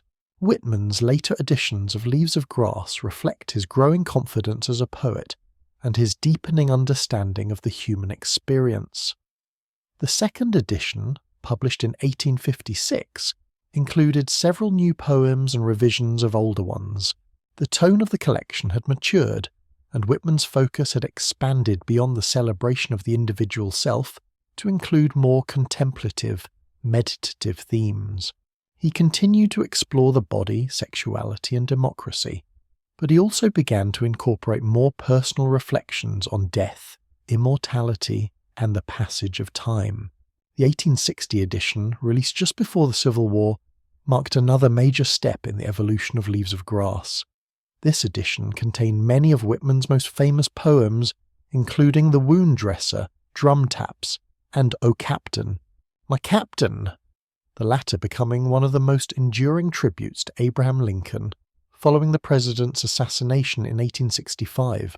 The poems in this edition were shaped by Whitman's experiences during the war and his time spent in the hospitals caring for the wounded. Whitman's poetry during this period became more solemn and introspective as he grappled with the emotional and psychological toll of the war on both the nation and himself. Yet even in the midst of grief, Whitman's belief in the possibility of renewal and healing remained a central theme in his poetry. With each new edition, Whitman expanded Leaves of Grass further, adding new sections and refining his ideas. The 1871 to 1872 edition, which was released after the war had ended, reflected a more philosophical and reflective tone. Whitman's view of the nation had changed, shaped by the scars of war, but his belief in the strength of democracy and the American experiment remained. He now included more overtly political poems, grappling with the aftermath of the war and the country's struggle to rebuild and reconcile its divisions. Poems like Memories of President Lincoln and The Great Army of the Union conveyed Whitman's profound respect for the sacrifices made during the war and his hope for a stronger, more unified nation. Perhaps the most significant change in the later editions of Leaves of Grass was the way Whitman's personal philosophy began to shine through more clearly. His poetry became more focused on the spiritual and metaphysical dimensions of the human experience. His thoughts on death, immortality, and the continuity of the self became more pronounced, and he increasingly explored the idea that the individual was part of a larger cosmic order. In the final editions of Leaves of Grass, Whitman wrote not just as an observer of the human experience, but as a poet who was deeply engaged with the mysteries of life and death. By the time the 1881 edition of Leaves of Grass was published, Whitman's health had begun to decline. He had suffered a stroke in 1873 and would experience further health issues in the following years. Yet even as his physical body weakened, his creative spirit remained strong. In this edition, Whitman revised and added poems that further reflected his belief in the immortality of the soul and the lasting impact of the American experiment. His vision of the United States as a beacon of freedom and equality remained central to the collection, but his poetry now embraced a more universal and spiritual perspective. It was no longer just about America as a political entity, but about humanity as a whole. The final edition of Leaves of Grass, published in 1892, just a few months before Whitman's death, was a comprehensive and deeply reflective work. It included almost every poem that Whitman had written throughout his life, along with revisions and additions that he had made over the years. The collection now spanned over 30 years of Whitman's poetic evolution. His earlier optimism had tempered with age and experience, and his poems became more meditative, filled with a sense of quiet reverence for the passing of time and the inevitability of death. Yet, even in these final poems, Whitman remained true to his democratic ideals, writing about the common man, the beauty of the human body, and the power of individual expression. As Whitman revised Leaves of Grass over the years, he not only refined his artistic vision, but also deepened his philosophical and spiritual exploration. The later editions of the book reveal a poet who had come to terms with the complexities of life and death, who had witnessed the devastating effects of war, and who had struggled with his own personal demons. Yet despite all of this, Whitman's poetry remained rooted in a profound belief in the human spirit and the power of poetry to connect people across time and space. The enduring legacy of Leaves of Grass lies in its ability to evolve alongside Whitman's own journey. The work was never static. It was always in flux, growing and changing as Whitman's understanding of the world deepened. The revisions and expansions that Whitman made throughout his life reveal a poet who was never content with simply resting on his laurels. He was always striving to refine his vision, to capture the fullness of human experience in his words. As the final edition of Leaves of Grass shows, Whitman's life and work were inseparable. His poetry was a reflection of his own personal growth, his changing views on the world, and his unflinching belief in the power of the individual to shape the future. The final version of the book stands as a testament to the enduring power of Whitman's vision and his lasting impact on American poetry.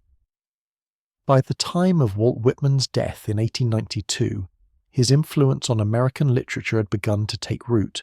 His unique style, his radical approach to poetry, and his bold exploration of the individual and the collective experience had left a lasting imprint on the literary landscape. While Leaves of Grass was not immediately embraced by the literary establishment, it would go on to inspire generations of poets, writers, and thinkers who saw in Whitman's work a new way of understanding the world. Whitman's influence began to grow steadily after his death, particularly in the early 20th century, as modernist writers and poets began to recognize the revolutionary nature of his poetry. His rejection of traditional poetic forms and his embrace of free verse had opened the door for a more fluid, expansive approach to writing. Whitman's poetry, with its long, sprawling lines and its embrace of the human body and spirit, became a model for poets who sought to break free from the constraints of the past. One of Whitman's most significant contributions to American literature was his belief in the importance of the individual voice. His poetry was a celebration of individuality, of the unique experiences and perspectives that each person brought to the world. Whitman's emphasis on the individual was revolutionary, at a time when poetry was often focused on universal themes or allegorical figures. For Whitman, the individual was not something to be ignored or diminished, but something to be celebrated. This belief in the value of the individual was particularly significant during a time when many voices were marginalized or silenced, especially those of women, people of color, and working-class Americans. Whitman's influence was particularly evident in the work of poets like Carl Sandburg, Allen Ginsberg, and Langston Hughes. Sandburg, who was heavily influenced by Whitman's style, adopted Whitman's use of free verse and his emphasis on the American experience. Sandburg's work, which celebrated the working class and the struggles of everyday people, echoed many of the themes that Whitman had explored in Leaves of Grass. Ginsberg, whose poem Howl became an anthem for the Beat Generation, saw Whitman as a precursor to the countercultural movement of the 1950s and 1960s. Ginsberg's embrace of sexuality, rebellion, and personal expression owed much to Whitman's example. And Hughes, who was a central figure in the Harlem Renaissance, drew on Whitman's celebration of the human spirit and his belief in the potential for change and progress, particularly for marginalized groups. Whitman's influence extended beyond poetry as well. His ideas about democracy, freedom, and the interconnectedness of all people resonated with writers and thinkers across many disciplines. In particular, Whitman's vision of an inclusive America, one where all voices were heard and valued, found a natural home in the works of social activists and political thinkers. His belief in the power of language to inspire change and to create a more just society helped shape the rhetoric of the civil rights movement and other social movements of the 20th century. One of the most profound aspects of Whitman's influence was his ability to break down the barriers between poetry and life. Whitman's poetry was deeply connected to the world around him. It was not an abstraction, but a reflection of the lived experience of ordinary people. His belief that poetry could and should be an expression of the human experience, in all its messiness and complexity, set him apart from many of his contemporaries. Whitman's poetry was not about creating an idealized world or escaping from reality. It was about engaging with the world as it was, in all its beauty and brutality. His use of the body as a symbol of life, vitality, and human connection was also a crucial aspect of his influence. Whitman's open celebration of the body, especially in a time when such themes were often repressed or ignored, made his work groundbreaking. He saw the body not as something to be ashamed of, but as something to be honoured and embraced. This idea would resonate deeply with later generations of poets and artists, particularly those involved in the counterculture movements of the 20th century. Whitman's influence extended not only to the poets and writers who followed him, but also to the broader cultural and intellectual landscape. His ideas about democracy and equality became central to the discourse on civil rights, freedom, and justice. Whitman's vision of America as a place where all people, regardless of race, class, or background, could live freely and express themselves fully resonated with activists and political leaders who sought to create a more inclusive society. His belief in the power of language to shape society helped pave the way for the rhetorical strategies used by figures like Martin Luther King Jr. and other leaders of the civil rights movement. Despite the enduring influence of his work, Whitman's reputation remained mixed throughout much of the 19th century. While he was celebrated by some for his boldness and originality, others continued to criticize his poetry for its unorthodox style and its frank treatment of sexuality and the human body. Whitman was often seen as an outsider, a poet whose work was too radical, too unconventional, and too unapologetically American to fit neatly into the established literary tradition. But it was this very outsider status that allowed Whitman to transcend the boundaries of his time and to create a body of work that would continue to resonate with readers and writers for generations to come. Whitman's work also paved the way for the development of modernist and postmodernist poetry. His rejection of traditional forms, his embrace of free verse, and his focus on the lived experience of the individual influenced poets like T.S. Eliot, Ezra Pound, and William Carlos Williams. These poets, who were instrumental in the development of modernist poetry, saw in Whitman's work a model for breaking away from the constraints of the past and experimenting with new forms and styles. Whitman's emphasis on personal expression and individuality would continue to shape the direction of poetry throughout the 20th century and beyond. In the years since Whitman's death, his influence has only grown. Leaves of Grass is now considered one of the most important works in American literature, and Whitman's ideas about democracy, freedom, and the individual continue to resonate with readers and thinkers around the world. His legacy lives on in the poetry he inspired, the movements he helped shape, and the ongoing conversation about what it means to live in a democratic society. Walt Whitman's life was marked by a constant evolution in both his personal and artistic journeys. While Leaves of Grass may not have immediately garnered the widespread acclaim it deserved during his lifetime, Whitman's impact began to take root among certain readers, artists, and thinkers who recognized the groundbreaking nature of his work. Despite facing rejection and controversy, Whitman's influence grew, albeit gradually, over the decades of his life. At the time of Leaves of Grass's initial publication in 1855, Whitman was largely unknown outside of certain literary circles. The book's unconventional style, its rejection of traditional poetic forms, and its frank treatment of sexuality, democracy, and the human body made it difficult for many to accept. Some critics were outraged by its free verse and the bold themes it explored, while others were simply bewildered by the work's radical departure from the norms of the time. Whitman himself was well aware of the mixed reception, but his belief in the power and importance of his poetry remained unshaken. His insistence on creating poetry that was accessible, inclusive, and reflective of the diverse voices of America was a bold choice that often isolated him from the mainstream literary establishment. However, as Whitman continued to revise Leaves of Grass and add new additions to the book, his reputation began to grow. The second edition of the book, published in 1856, contained several new poems and was revised to address some of the criticism from the first edition. This expanded version of Leaves of Grass began to attract more attention, with some readers beginning to appreciate the raw, unfiltered voice of Whitman's poetry. Yet, even then, Whitman faced resistance from many of the leading literary figures of the time. Despite the controversies, Whitman's work began to resonate with a growing number of readers who were drawn to his visionary approach to poetry.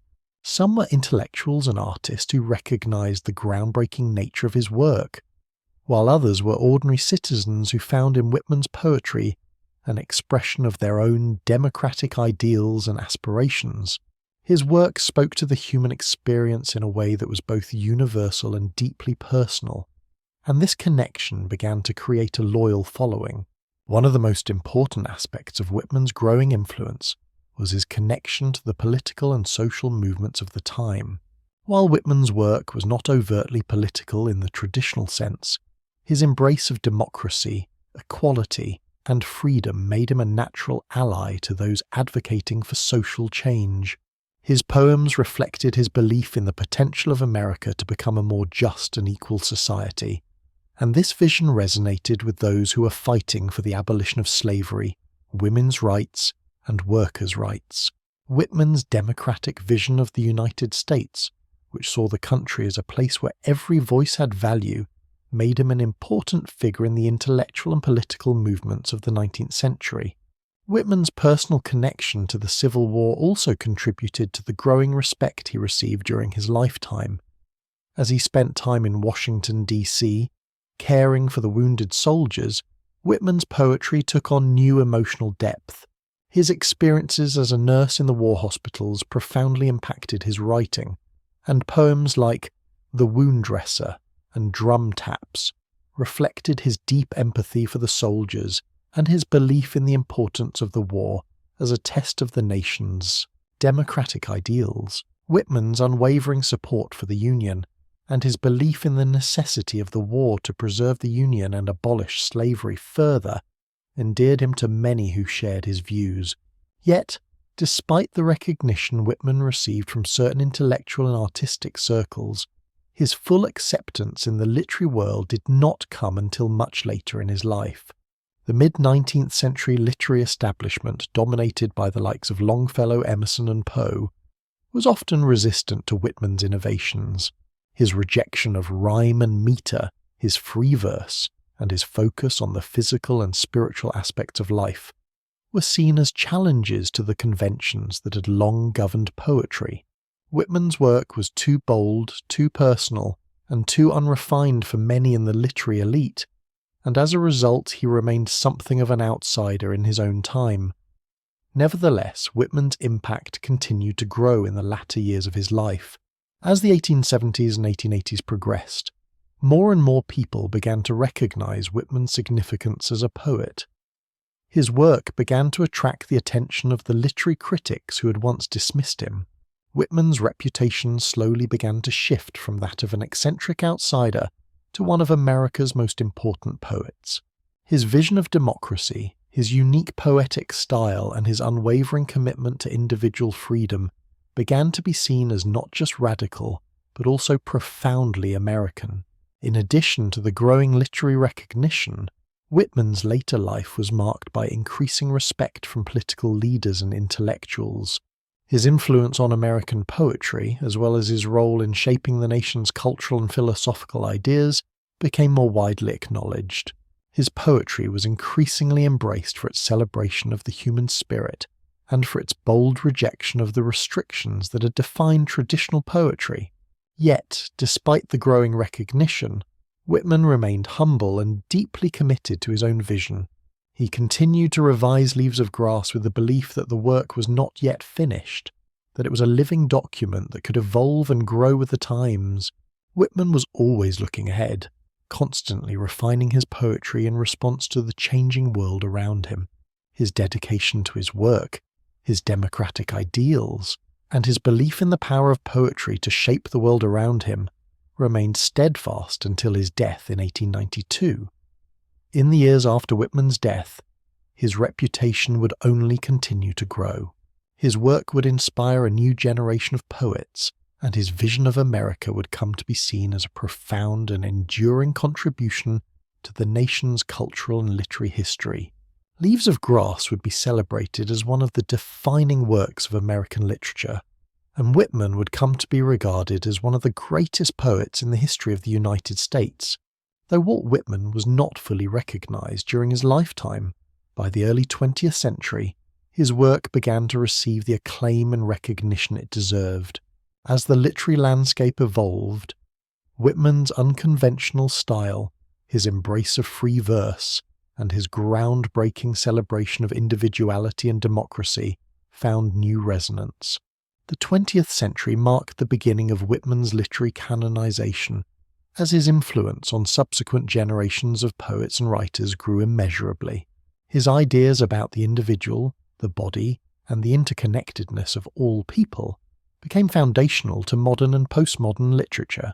One of the key aspects of Whitman's increasing influence in the 20th century was the emergence of the modernist movement.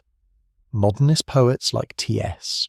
Eliot, Ezra Pound, and William Carlos Williams were deeply influenced by Whitman's rejection of traditional forms and his embrace of free verse. Whitman's use of long lines, his lack of rhyme and meter, and his focus on capturing the fluidity of human experience were seen as precursors to the modernist emphasis on experimentation and the breaking of established literary conventions. Whitman's radical approach to form allowed modernist poets to rethink the possibilities of language and structure. His work gave them permission to discard the rigid rules that had defined poetry for centuries and to embrace a more open, expansive, and personal style. Whitman's influence is particularly evident in the works of poets like Williams, who sought to create poetry that was grounded in the everyday experiences of ordinary people. Whitman's focus on the individual's connection to the larger world and his ability to express universal themes through personal experience became a model for poets seeking to write in ways that were more direct and accessible. Whitman's impact also extended beyond the world of poetry.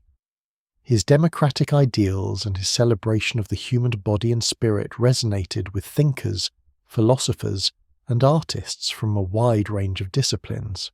His ideas about democracy, equality, and the potential for individual freedom and self-expression provided a powerful counterpoint to the more rigid and traditional social and political systems that had dominated the 19th century.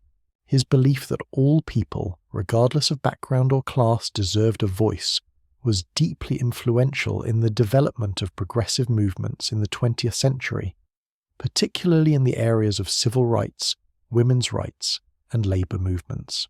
In the realm of social activism, Whitman's poetry became a powerful tool for those advocating for greater freedom and equality. His belief in the interconnectedness of all people, his celebration of the body, and his unwavering support for the democratic principles of liberty and justice made him a symbol of the struggle for a more just society. His words inspired civil rights leaders like Langston Hughes, and his belief in the value of the individual resonated with feminist thinkers who sought to expand the boundaries of women's roles in society. Whitman's personal life, as well as his work, also contributed to the broader cultural conversation about identity and sexuality. Though Whitman was never openly defined by a single sexual orientation, his poetry's frank exploration of sensuality, the human body, and love for both men and women left an indelible mark on the development of queer literature and activism. His exploration of same-sex love in a time when such topics were considered taboo made him an early figure in the movement for LGBTQ+ rights, even if his own identity remained ambiguous. Though the recognition of Whitman's work grew throughout the 20th century, it was not without challenges.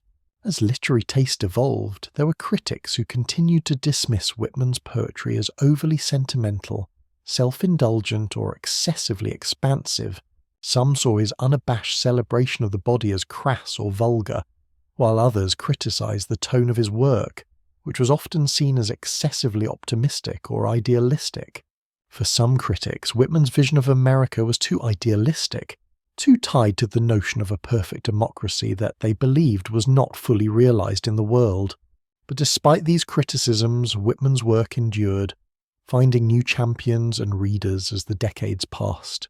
Perhaps the most significant development in Whitman's reputation during the 20th century was the increasing recognition of the universal qualities of his work. His exploration of the self, his celebration of individuality, and his belief in the potential for personal transformation struck a chord with writers and readers of all backgrounds.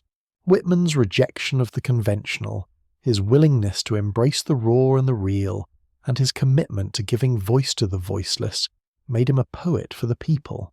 His work was both deeply personal and universally relatable, creating a bridge between the individual experience and the collective human story. In the mid-20th century, poets like Allen Ginsberg, the central figure of the Beat generation, directly acknowledged Whitman's influence on their own writing. Ginsberg, in particular, saw Whitman as a forerunner of the counterculture, a poet who had given voice to the marginalized and the oppressed. Ginsberg's poem Howl, which became an anthem of the 1950s countercultural movement, borrowed from Whitman's celebratory expansive style. Like Whitman, Ginsberg used his poetry to challenge societal norms, to give voice to the disenfranchised, and to call for a more just and open society. Ginsberg's writing was a direct continuation of the path that Whitman had blazed, and it helped to cement Whitman's place as a foundational figure in American literature. Whitman's legacy also continued to grow through the 20th century as more and more writers and scholars came to see him as the embodiment of the American poetic spirit. His celebration of the American landscape, his love for the people, and his belief in the potential of the nation resonated with readers who saw themselves in Whitman's expansive vision of America. His work captured the spirit of the American experience, both its beauty and its imperfections, and became a touchstone for later generations of writers. Today, Whitman is universally regarded as one of the most important poets in American history. His work continues to inspire and challenge readers around the world, offering a vision of democracy, freedom, and humanity that remains relevant to contemporary struggles for equality and justice. His poetry has endured because it speaks to the universal human experience, our hopes, our fears, our dreams, and our struggles. Whitman's legacy is not just in the pages of Leaves of Grass, but in the lives of those who continue to find meaning and inspiration in his words.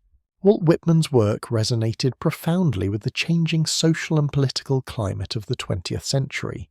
His vision of America, a nation that sought to live up to its democratic ideals of equality, freedom, and unity, found fertile ground in an era that was marked by the struggles for civil rights, women's suffrage, and labor movements. Whitman's ideas about individual identity, national unity, and the importance of inclusivity in the American experiment continued to inspire those who were working to make these ideals a reality. As the 20th century progressed, the United States underwent significant shifts in its social fabric. The civil rights movement, spearheaded by figures such as Martin Luther King Jr., sought to end racial segregation and discrimination, a fight that was directly in line with Whitman's vision of a more inclusive, equal society. Whitman's poems celebrating the American people, particularly his vision of a democratic union, took on new relevance as marginalized groups fought for their rightful place in the country's promise of liberty and justice. In the civil rights struggles of the 1960s, Whitman's words on the dignity of every person, regardless of race or background, echoed through the rhetoric of social change. Whitman had long seen America as a place where all people, regardless of their race or social class, should have a voice. In Song of Myself, Whitman famously celebrated the individual in a collective context, saying, "I celebrate myself, and sing myself, and what I assume you shall assume, for every atom belonging to me as good belongs to you." These lines became emblematic of the push for racial equality, as activists saw in Whitman's words an expression of the nation's deepest values. The right for every person, no matter their race or background, to be treated with dignity and respect. As African American voices such as Langston Hughes and Zora Neale Hurston rose to prominence, Whitman's influence was felt in their works. Hughes, in particular, was deeply influenced by Whitman's celebration of the individual and the collective. Much like Whitman, Hughes used poetry as a means to express the experiences of marginalized people, and he sought to communicate the strength and beauty found in those often left out of the dominant American narrative. Whitman's democratic spirit was a direct influence on Hughes, whose poems focused on the resilience and potential of African Americans in the face of racial oppression. Moreover, Whitman's embrace of the body as a site of freedom and self-expression was especially resonant in the 20th century, as debates about sexuality, gender, and identity evolved. While Whitman's treatment of sexuality was groundbreaking for his time, his more expansive views on identity were understood and reinterpreted as the culture shifted. His poems that celebrated the human body, free of shame or moral judgment, became a precursor to later movements for LGBTQ+ rights. Whitman's open and fluid treatment of sexuality, including his emotional expressions of same-sex love, inspired generations of writers and activists to explore and express their own identities freely. In the labor movements of the early 20th century, Whitman's poems about the dignity of the working man and the importance of democracy for all people were echoed in the struggles for fair wages, better working conditions, and equal rights for workers. Whitman's deep empathy for the common person, his admiration for the farmer, the factory worker, the immigrant, resonated with those who sought to build a society where all people, regardless of their station in life, were treated with fairness and respect. His poems, which celebrated the labourer's role in the creation of the nation, became rallying cries for workers who demanded their rights. In his vision of America, Whitman included everyone, rich or poor, white or black, male or female. His democratic vision was one that, despite the limitations of his own time, looked forward to a society where all people could live freely and express themselves without fear of repression. Whitman's poetry was always looking toward the future, toward an idealized America where justice, liberty, and equality were the rights of every citizen, not just the privileged few. In a sense, Whitman's America was a promise that would take decades, even centuries to fulfill, but one that was worth fighting for. The 20th century also witnessed the rise of the feminist movement, which sought equal rights for women in the face of widespread social, legal, and political discrimination. Whitman's poetry, which celebrated women in both their intellectual and physical capacities, began to be recognized as an early voice advocating for gender equality. Though Whitman's works were not specifically feminist in the way we might understand the term today, his egalitarian philosophy and his recognition of women as fully realized individuals connected with the goals of women's rights activists. His writing about the beauty and strength of women, such as in Leaves of Grass, where he describes women as essential and powerful parts of the American fabric, inspired future generations of feminist writers and thinkers. By the end of the 20th century, Whitman had solidified his place as a literary giant whose work had touched every corner of American life. His ideas about identity, democracy, and human connection continued to shape the American consciousness, and his poetry became foundational to the study and understanding of American literature. His embrace of the self, his celebration of diversity, and his unflinching belief in the potential for growth and change were qualities that resonated deeply with generations of readers, artists, and activists who sought to push the boundaries of what it meant to be American. In literature, Whitman's influence on poetry continued to be immense. His work inspired writers such as Ginsberg, who openly acknowledged his debt to Whitman for helping to shape the counterculture of the 1960s. Ginsberg, a leading figure in the Beat generation, found in Whitman a poetic forebear who also rebelled against the conventions of poetry and embraced personal expression and emotional honesty. Like Whitman, Ginsberg's poetry celebrated freedom of thought, freedom of speech, and freedom of love, and it was this same spirit of liberty that would fuel movements in art, literature, and social life throughout the 20th century. Whitman's vision of a more inclusive, egalitarian America continued to inspire progressive movements, and his poetry, filled with optimism and compassion, became a symbol of the best that America could be. A place where all people, no matter their race, gender, or background, could live freely and with dignity. Walt Whitman's place in modern history is secured as one of the most important and influential figures in American literature.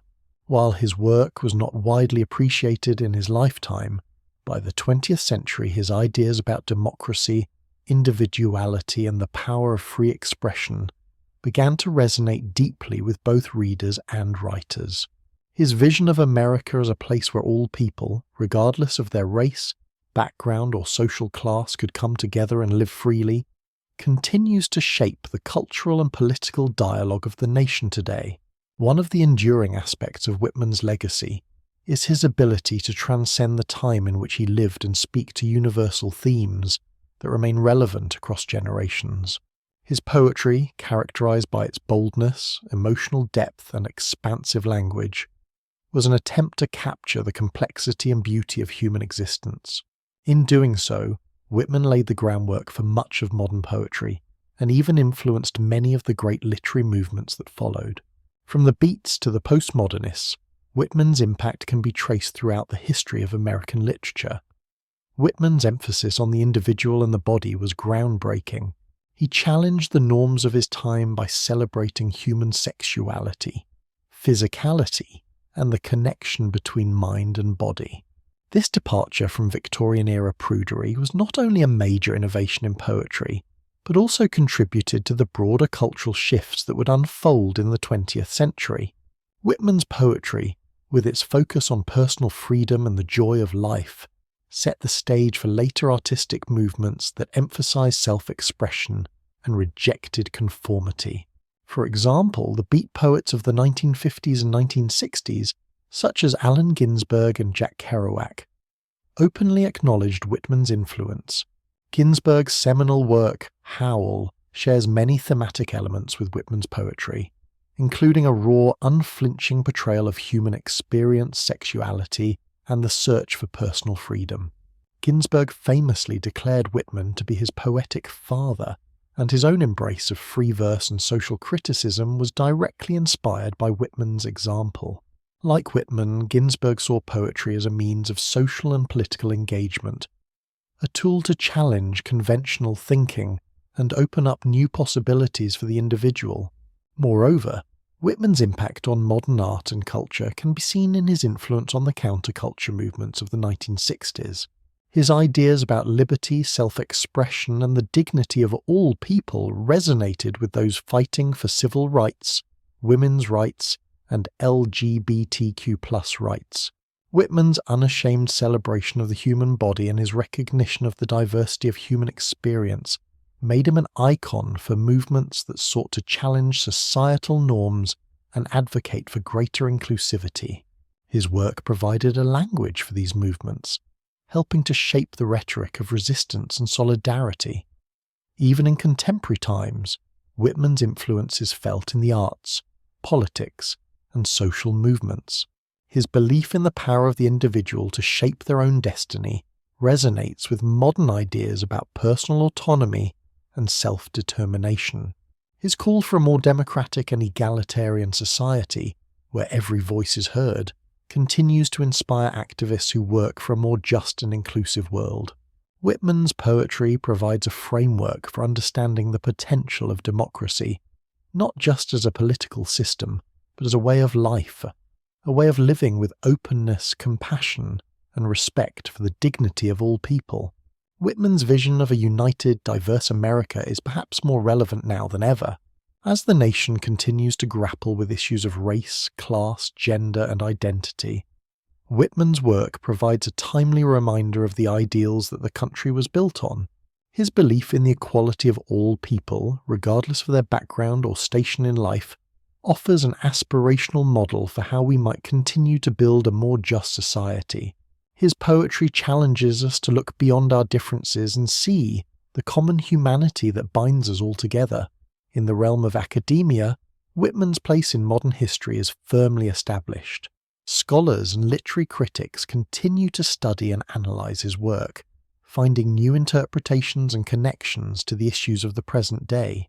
His exploration of identity, democracy, and the human body continues to be a rich area of scholarly inquiry, and his contributions to American literature are often seen as foundational to the modern poetic tradition.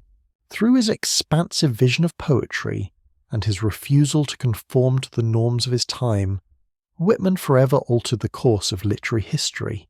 In addition to his literary influence, Whitman's role in shaping the American imagination cannot be overstated. His work helped define what it means to be American, both in its celebration of individualism and its embrace of collective ideals. Whitman's vision of a democratic, inclusive society, where every person has the right to self-expression and the pursuit of happiness, is central to the American ethos. His poetry offers a powerful reminder of the promise of America, a promise that continues to be a source of inspiration and a goal worth striving for. Whitman's ideas about America and his vision of what it could become are echoed in the ongoing struggles for social justice and equality. From the civil rights movement to the feminist movement, from the LGBTQ+ rights movement to the fight for economic justice, Whitman's call for a more inclusive democratic society remains a beacon for those working to build a more just world. His belief that all people, regardless of their background or identity, deserve to be treated with dignity and respect continues to shape the discourse around human rights and social justice. In a world that often seems divided by difference and discord, Whitman's poetry offers a vision of unity and hope. His belief in the possibility of a more perfect union, one where all people are treated equally and with respect, continues to inspire readers and thinkers around the world. His work serves as a powerful reminder of the enduring potential of the American experiment, and his legacy remains one of the most important and influential in the history of literature. As Walt Whitman entered the final years of his life, his health began to decline significantly. He'd endured multiple strokes, a worsening of his physical condition, and the inevitable passage of time. But despite his deteriorating health, Whitman remained deeply committed to his work and his belief in the transformative power of poetry. The years that followed the Civil War were marked by both personal struggle and artistic evolution, and he continued to revise Leaves of Grass, believing that the work was never truly finished. Whitman's late years were spent mostly in Camden, New Jersey, where he lived in relative seclusion. During this period, Whitman's work began to reflect a more introspective tone, as he confronted his own mortality and the loss of so many friends and loved ones. Yet, even as his body weakened, his creative spirit remained vibrant. He continued to revise Leaves of Grass, expanding on themes of death, immortality, and the ongoing struggle for a more just and equitable society. Whitman's poetry became more philosophical, filled with reflections on the passage of time and the eternal nature of the human spirit. His connection to the war-torn America of his youth remained central to his later work. Although the Civil War had ended decades earlier, the scars it left on the nation, both physical and emotional, were still fresh in his mind. Whitman's poems from this period, such as Memories of President Lincoln and The Great Army of the Union, reflect his reverence for those who had fought and sacrificed in the war.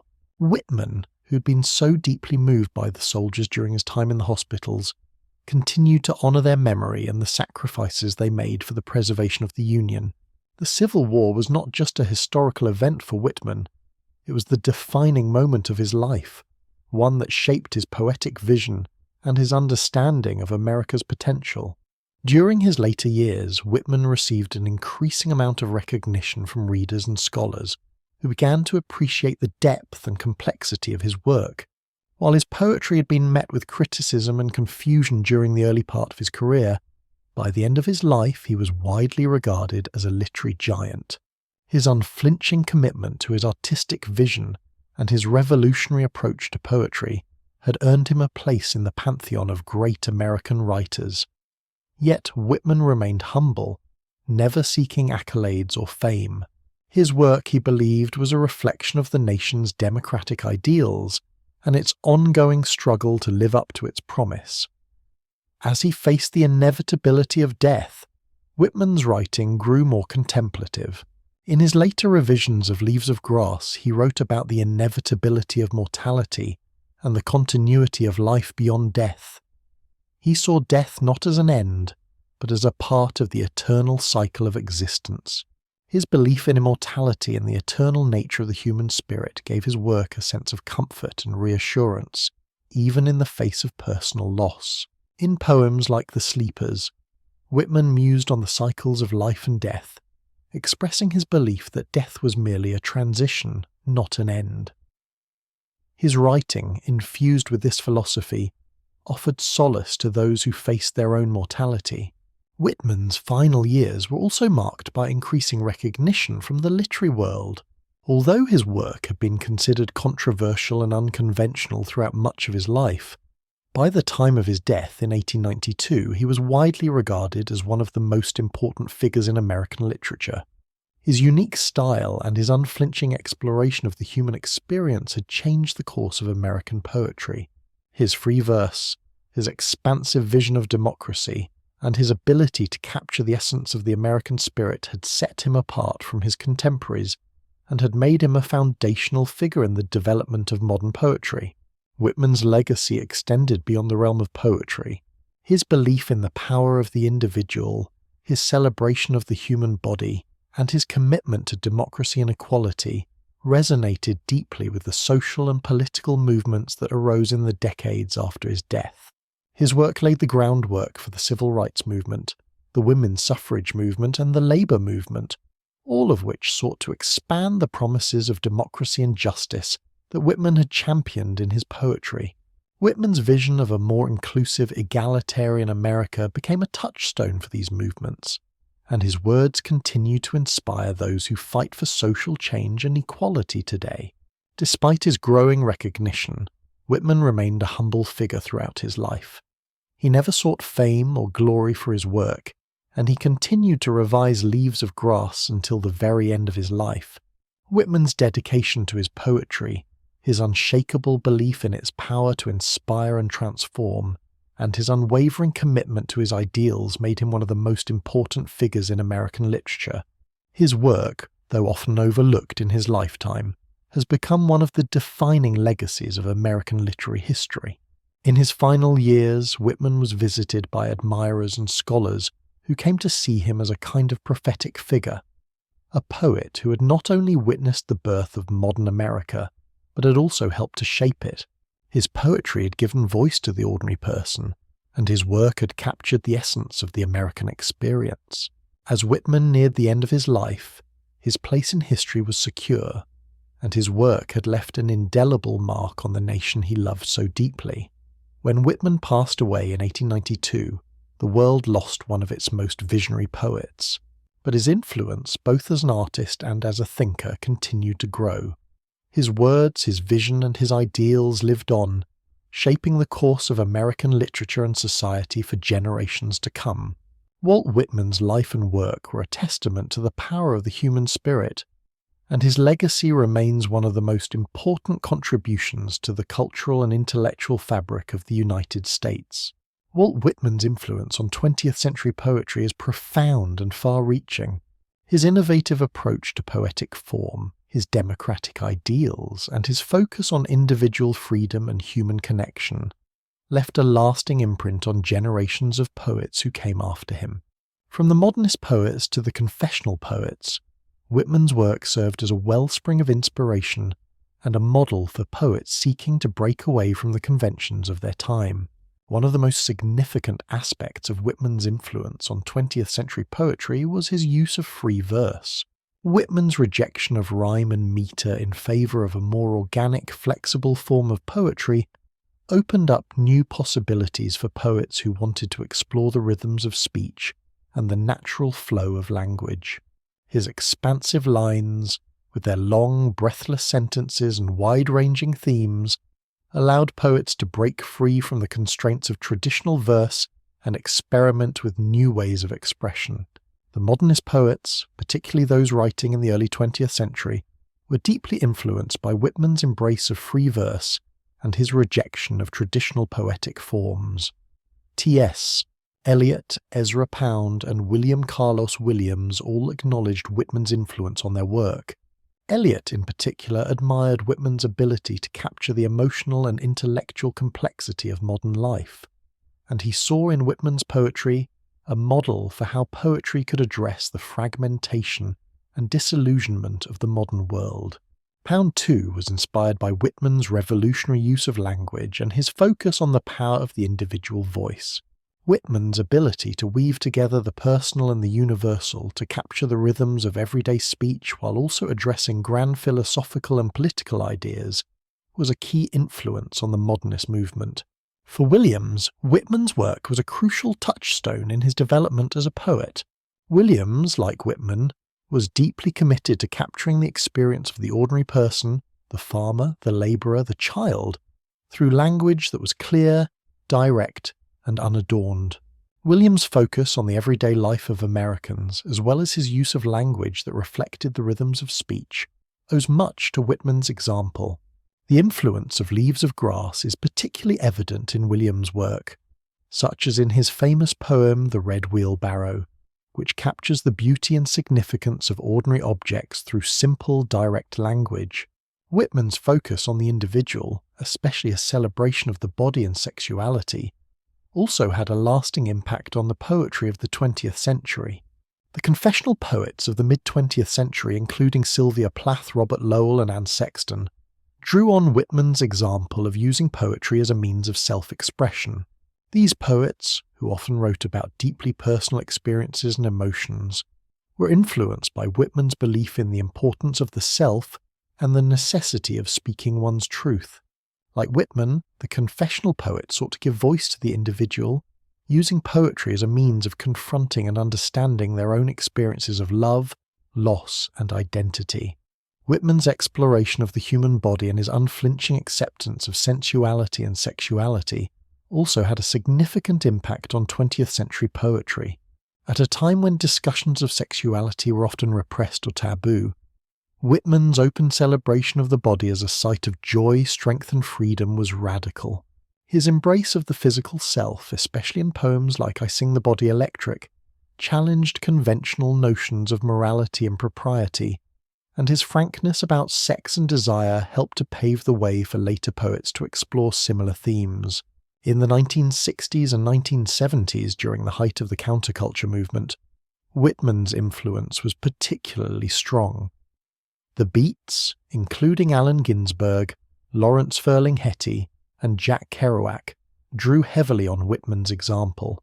Ginsberg, in particular, saw Whitman as a precursor to the sexual and social liberation movements of the 1960s, His poem Howl, which was a manifesto of the Beat Generation, shares many thematic elements with Whitman's work, including a celebration of the individual, a critique of mainstream society, and a focus on the body and sexual freedom. Like Whitman, Ginsberg used poetry to challenge the status quo and to give voice to the marginalized and the oppressed. Whitman's influence can also be seen in the work of contemporary poets. His embrace of diversity, his celebration of the human spirit, and his belief in the power of the individual continue to resonate with poets who seek to address social and political issues. Poets like Adrienne Rich, Audre Lorde, and Lucille Clifton have drawn on Whitman's ideas about democracy and equality to explore issues of gender, race, and identity. Whitman's vision of America as a place where all people are equal and free continues to inspire poets who work for a more just and inclusive society. Whitman's exploration of the self, the body, and the collective experience of humanity remains one of his most enduring contributions to American poetry. His work laid the foundation for modern and contemporary poetry, and his ideas about freedom, democracy, and self-expression continue to shape the way poets think about their craft. Whitman's belief that poetry could be a tool for social change and personal liberation remains as relevant today as it was when he first wrote Leaves of Grass. Whitman's literary influence goes beyond the realm of poetry as well. His ideas about the individual, democracy, and the human spirit have had a lasting impact on American culture and politics.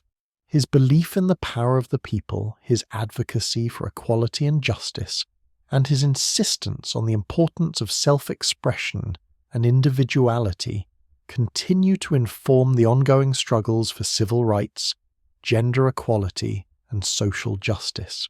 Whitman's vision of America, one in which all voices are heard and all people are treated with dignity and respect, remains an aspirational model for the nation. In the end, Whitman's influence on 20th century poetry cannot be overstated. His work broke new ground in the way poets think about language, form, and the role of poetry in society. Whitman's radical vision of the individual, the body, and the collective experience reshaped the American literary tradition, and his poetry continues to inspire writers and readers alike to engage with the world honestly, openly, and with a deep sense of humanity. As Walt Whitman moved into the later years of his life, his poetic vision evolved and deepened. The themes of Leaves of Grass, democracy, individuality, the human body, and the interconnectedness of all people remained central to his work. However, as he aged, Whitman's perspective on these themes became more contemplative, reflective, and spiritual. The tumultuous years of the Civil War, the emotional impact of caring for wounded soldiers, and his ongoing revisions of Leaves of Grass all contributed to a more introspective and philosophical tone in his later work. Whitman's early poems were filled with exuberance, passion, and a youthful sense of possibility. In the first editions of Leaves of Grass, Whitman's belief in the power of the individual and the potential for self-expression was unrestrained. His poems celebrated the freedom of the body, the glory of life, and the beauty of democratic ideals. In his famous lines from Song of Myself, Whitman boldly declared, "I celebrate myself and sing myself, and what I assume you shall assume, for every atom belonging to me as good belongs to you." These lines encapsulated Whitman's belief in the essential equality of all people and his commitment to a democratic society in which everyone could express their individuality. However, as Whitman continued to revise Leaves of Grass throughout his life, his vision of America, the individual, and the body began to shift. The weight of the Civil War, the loss of friends, and his own declining health brought a sense of somber reflection to his poetry. Whitman, who had once celebrated the vibrancy and vitality of the human body with unrestrained joy, began to write more about the inevitability of death, the spiritual journey, and the continuity of life beyond the physical realm. His later work was infused with a sense of acceptance and peace, even as he continued to grapple with the grief and suffering that had marked his life. In the later editions of Leaves of Grass, Whitman became more focused on the themes of death and immortality. His belief in the immortality of the soul was a central feature of his later work. He wrote not just about the physicality of life, but also about the enduring nature of the human spirit. In poems like A Clear Midnight and The Sleepers, Whitman reflected on the cyclical nature of life, death, and rebirth. He saw death not as an end, but as part of the ongoing flow of existence, a natural transition from one form of life to another. His words, filled with quiet reverence, conveyed a sense of calm acceptance in the face of mortality. One of the most significant aspects of Whitman's later poetic vision was his growing sense of unity between the individual and the collective. In his early work, Whitman celebrated the self with exuberance and confidence. He wrote about the body as an expression of individuality and freedom, and his poems often emphasized the importance of personal expression. However, as he grew older, Whitman began to emphasize the interconnection between the self and the world. He saw the individual as part of a greater whole, and his later poetry often focused on the theme of collective unity. The belief that all people were connected in the shared experience of life was a central theme in Whitman's work, and his later poetry deepened this understanding of human interconnectedness. Whitman's growing sense of spiritual interconnectedness was not just about a connection to other people, but also to the natural world and the cosmos. His later work was more attuned to the idea that all things, human, animal, plant, and celestial, were part of a larger divine order. Whitman saw the natural world as a reflection of the human soul, and his poetry often expressed a deep reverence for the earth and its creatures. In poems like Leaves of Grass and This Compost, Whitman celebrated the cycles of nature, the process of decay and renewal, and the way in which all life was interdependent. At the same time, Whitman's later poetry continued to reflect his belief in the ideals of democracy and equality. While his earlier work had focused on the possibility of a perfect democracy, his later poems acknowledged the struggles and imperfections of the nation. Yet, despite the challenges, Whitman's faith in the possibility of progress remained unshaken. In poems like When Lilacs Last in the Dooryard Bloomed, written after the assassination of President Abraham Lincoln, Whitman wrote about the nation's mourning and the hope for healing. He saw the loss of Lincoln as a great tragedy, but he also believed that the nation would eventually heal and move forward. As Whitman revised Leaves of Grass, he also became more introspective about his own legacy. By the time of the final edition of the book, published shortly before his death in 1892, Whitman was aware that his place in American literary history was becoming secure. He had lived through significant changes in the nation, and his poetry had helped define a new vision of what it meant to be American. The themes of individual freedom, democratic equality, and the sanctity of the human experience were central to his work, and these ideals would continue to resonate for generations to come. The later editions of Leaves of Grass were also marked by a greater sense of formal unity. While Whitman had initially embraced a loose experimental structure in his poetry, by the time of the final editions his work had become more cohesive. The poems were now arranged in a way that created a more unified vision of the human experience. Whitman's revisions reflect his evolving sense of how the individual fits into the larger structure of society and the world. His earlier exuberance had been tempered with the wisdom of age, and his final work reflected a more measured, reflective approach to life, death, and the human condition. Whitman's legacy is one of constant evolution. He was never content to rest on his laurels or to accept the conventions of the time. He constantly revised and expanded his work, seeking to refine his vision of America, the individual, and the cosmos.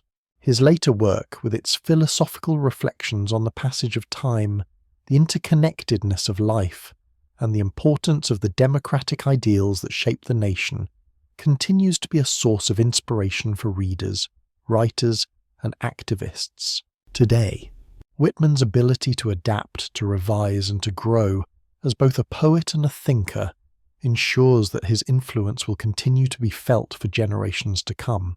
Walt Whitman's poetry continues to exert a profound influence on readers and writers around the world. His themes of democracy, individuality, the human body, and spiritual interconnectedness resonate deeply, even more than a century after his death. While his work was once considered controversial, even scandalous, for its frank depiction of the body and its rejection of traditional poetic forms, today Whitman's Leaves of Grass stands as a monumental achievement in American literature. His revolutionary approach to poetry, his unapologetic exploration of human experience, and his unwavering belief in the potential for personal and societal transformation have made him a key figure in the literary canon. At the heart of Whitman's enduring appeal is his belief in the power of the individual. He saw the individual as a force capable of shaping the future, both personally and collectively. His poetry celebrated self-expression and personal freedom, yet it also emphasized that these freedoms were inseparable from a greater sense of collective responsibility. Whitman's vision of the self was not one of isolation, but one deeply connected to others and to the world. His words were not just about personal exploration, they were a call to action, urging readers to embrace their own power and to contribute to the greater good of society. Whitman's exploration of the body was one of the most radical aspects of his work. In an era when the body was often viewed as something to be hidden or repressed, Whitman's open celebration of the body in all its forms, sexual, physical, emotional, was groundbreaking. For Whitman, the body was a site of joy, strength, and human connection. He believed that the body was not something to be ashamed of, but something to be embraced. This celebration of the body, particularly in poems like I Sing the Body Electric, challenged the moral and cultural norms of his time and opened up new possibilities for writers and artists to explore themes of physicality, sensuality, and human experience. This openness about the body, combined with his equally frank exploration of sexuality, was part of what made Whitman's work so controversial during his lifetime. His poems, particularly those in Leaves of Grass, were seen by many as scandalous due to their direct references to love, intimacy, and desire. Yet, it was this very frankness that later generations of writers and thinkers found so liberating. Whitman's unapologetic treatment of sexuality, particularly same-sex desire, positioned him as a precursor to later movements advocating for sexual freedom and LGBTQ+ rights. In the context of the social and political movements of the 20th century, Whitman's work was recognized as a vital expression of personal freedom and self-identity. Whitman's ideas about democracy and the collective human experience were also key elements of his poetry that have remained relevant to modern readers. His belief that democracy was not just a political system, but a way of life that embraced equality, justice, and unity, continues to resonate in contemporary debates about race, class, gender, and power. Whitman's vision of a more inclusive society, one in which every individual voice mattered, provides an idealized but aspirational model for the future of America and the world. His enduring appeal is also rooted in his ability to transcend time and place. While Leaves of Grass is undeniably an American work, Whitman's poetry speaks to universal themes that are as relevant today as they were in the 19th century. His poems explore the struggles and triumphs of the human condition, the complexities of life and death, and the beauty and suffering inherent in existence. Whitman's work offers readers a glimpse into the soul of humanity, capturing both the joy and the sorrow, the beauty and the pain that come with being alive. Whitman's poetry has also had a significant impact on the visual arts. His expansive vision of the human experience and his use of language to evoke vivid images of the body, nature, and the American landscape have inspired painters, photographers, and other artists. His influence can be seen in the works of artists like Edward Weston, who photographed the human body with the same reverence and sensuality that Whitman captured in his poems, as well as in the work of contemporary artists who seek to portray the full range of human experience in their visual representations. Whitman's ability to transform words into vivid imagery made him an important figure in the development of American art and culture. Moreover, Whitman's legacy extends beyond the realm of art and literature to the broader cultural and political landscape. His belief in the equality of all people and the importance of self-expression inspired generations of activists and reformers who sought to create a more just and inclusive society. His poetry was embraced by civil rights leaders, feminist thinkers, and LGBTQ+ activists who saw in Whitman's work a powerful affirmation of their struggles for freedom and equality. Whitman's democratic ideals, his vision of a society where all people are valued, continue to provide a framework for those working for social change and justice. Whitman's impact can also be seen in the field of education. His work has been studied, analysed, and taught in schools and universities around the world. His themes of democracy, individuality, and human connection continue to be relevant to students and scholars who explore his work in the context of American history, culture, and literature. Whitman's poetry is not just a historical artifact. It is a living, breathing part of the American literary tradition, one that continues to inspire and challenge readers to think critically about the world around them. Whitman's place in modern history is not just as a poet, but as a visionary, a poet who sought to capture the essence of the American experience and the human spirit. His work continues to inspire, challenge, and illuminate. He remains a figure whose contributions to American culture, literature, and society cannot be overstated. Walt Whitman's legacy is not one of mere literary achievement, but of cultural transformation.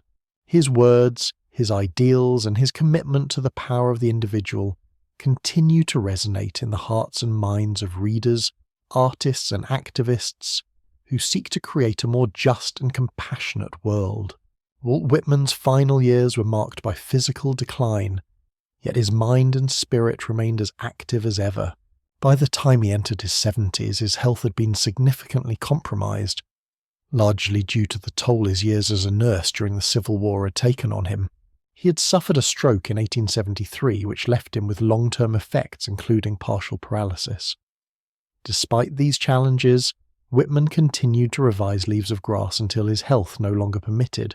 He lived with a quiet, reflective optimism, knowing that his poetic vision had made a lasting impact on the world.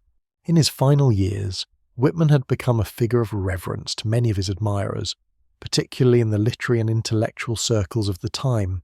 His ideas about democracy, freedom, and self-expression continued to inspire and influence writers, activists, and thinkers. However, despite the increasing recognition of his contributions to literature, Whitman remained a humble figure, never seeking fame or accolades for his work. He was more concerned with the idea of his poetry enduring and helping to shape the future of America. Throughout the years of his illness, Whitman's personal relationships remained a central part of his life. His family, particularly his brother George, who'd been wounded in the war, were always close to him, providing him with care and companionship as his health deteriorated. Whitman had never married, and his romantic relationships were often marked by deep emotional intensity. Yet he never had a long-term partner. Some scholars have speculated about Whitman's sexual orientation, given the themes of same-sex love in his poetry, though he remained ambiguous about his personal life. What is clear is that his poetry was his true companion, and through it he continued to express his deepest thoughts, desires, and reflections. As Whitman's health declined, his poetic output slowed, but his revisions to Leaves of Grass remained a significant part of his life until the very end. He revisited his work repeatedly, refining his language, adjusting his poems, and adding new material that reflected his evolving philosophical views. The final editions of Leaves of Grass were marked by an even more profound sense of introspection. As Whitman reflected on the passage of time, his own mortality, and the enduring legacy of the United States, Whitman's approach to death was marked by a sense of acceptance and calm. Throughout his life, Whitman had explored the theme of death, seeing it not as an end but as part of a natural cycle of existence. In his later poems, particularly those written in the final years of his life, he continued to explore the idea of death with a sense of peace, writing about it not as a tragedy, but as a transition, a necessary part of the human experience.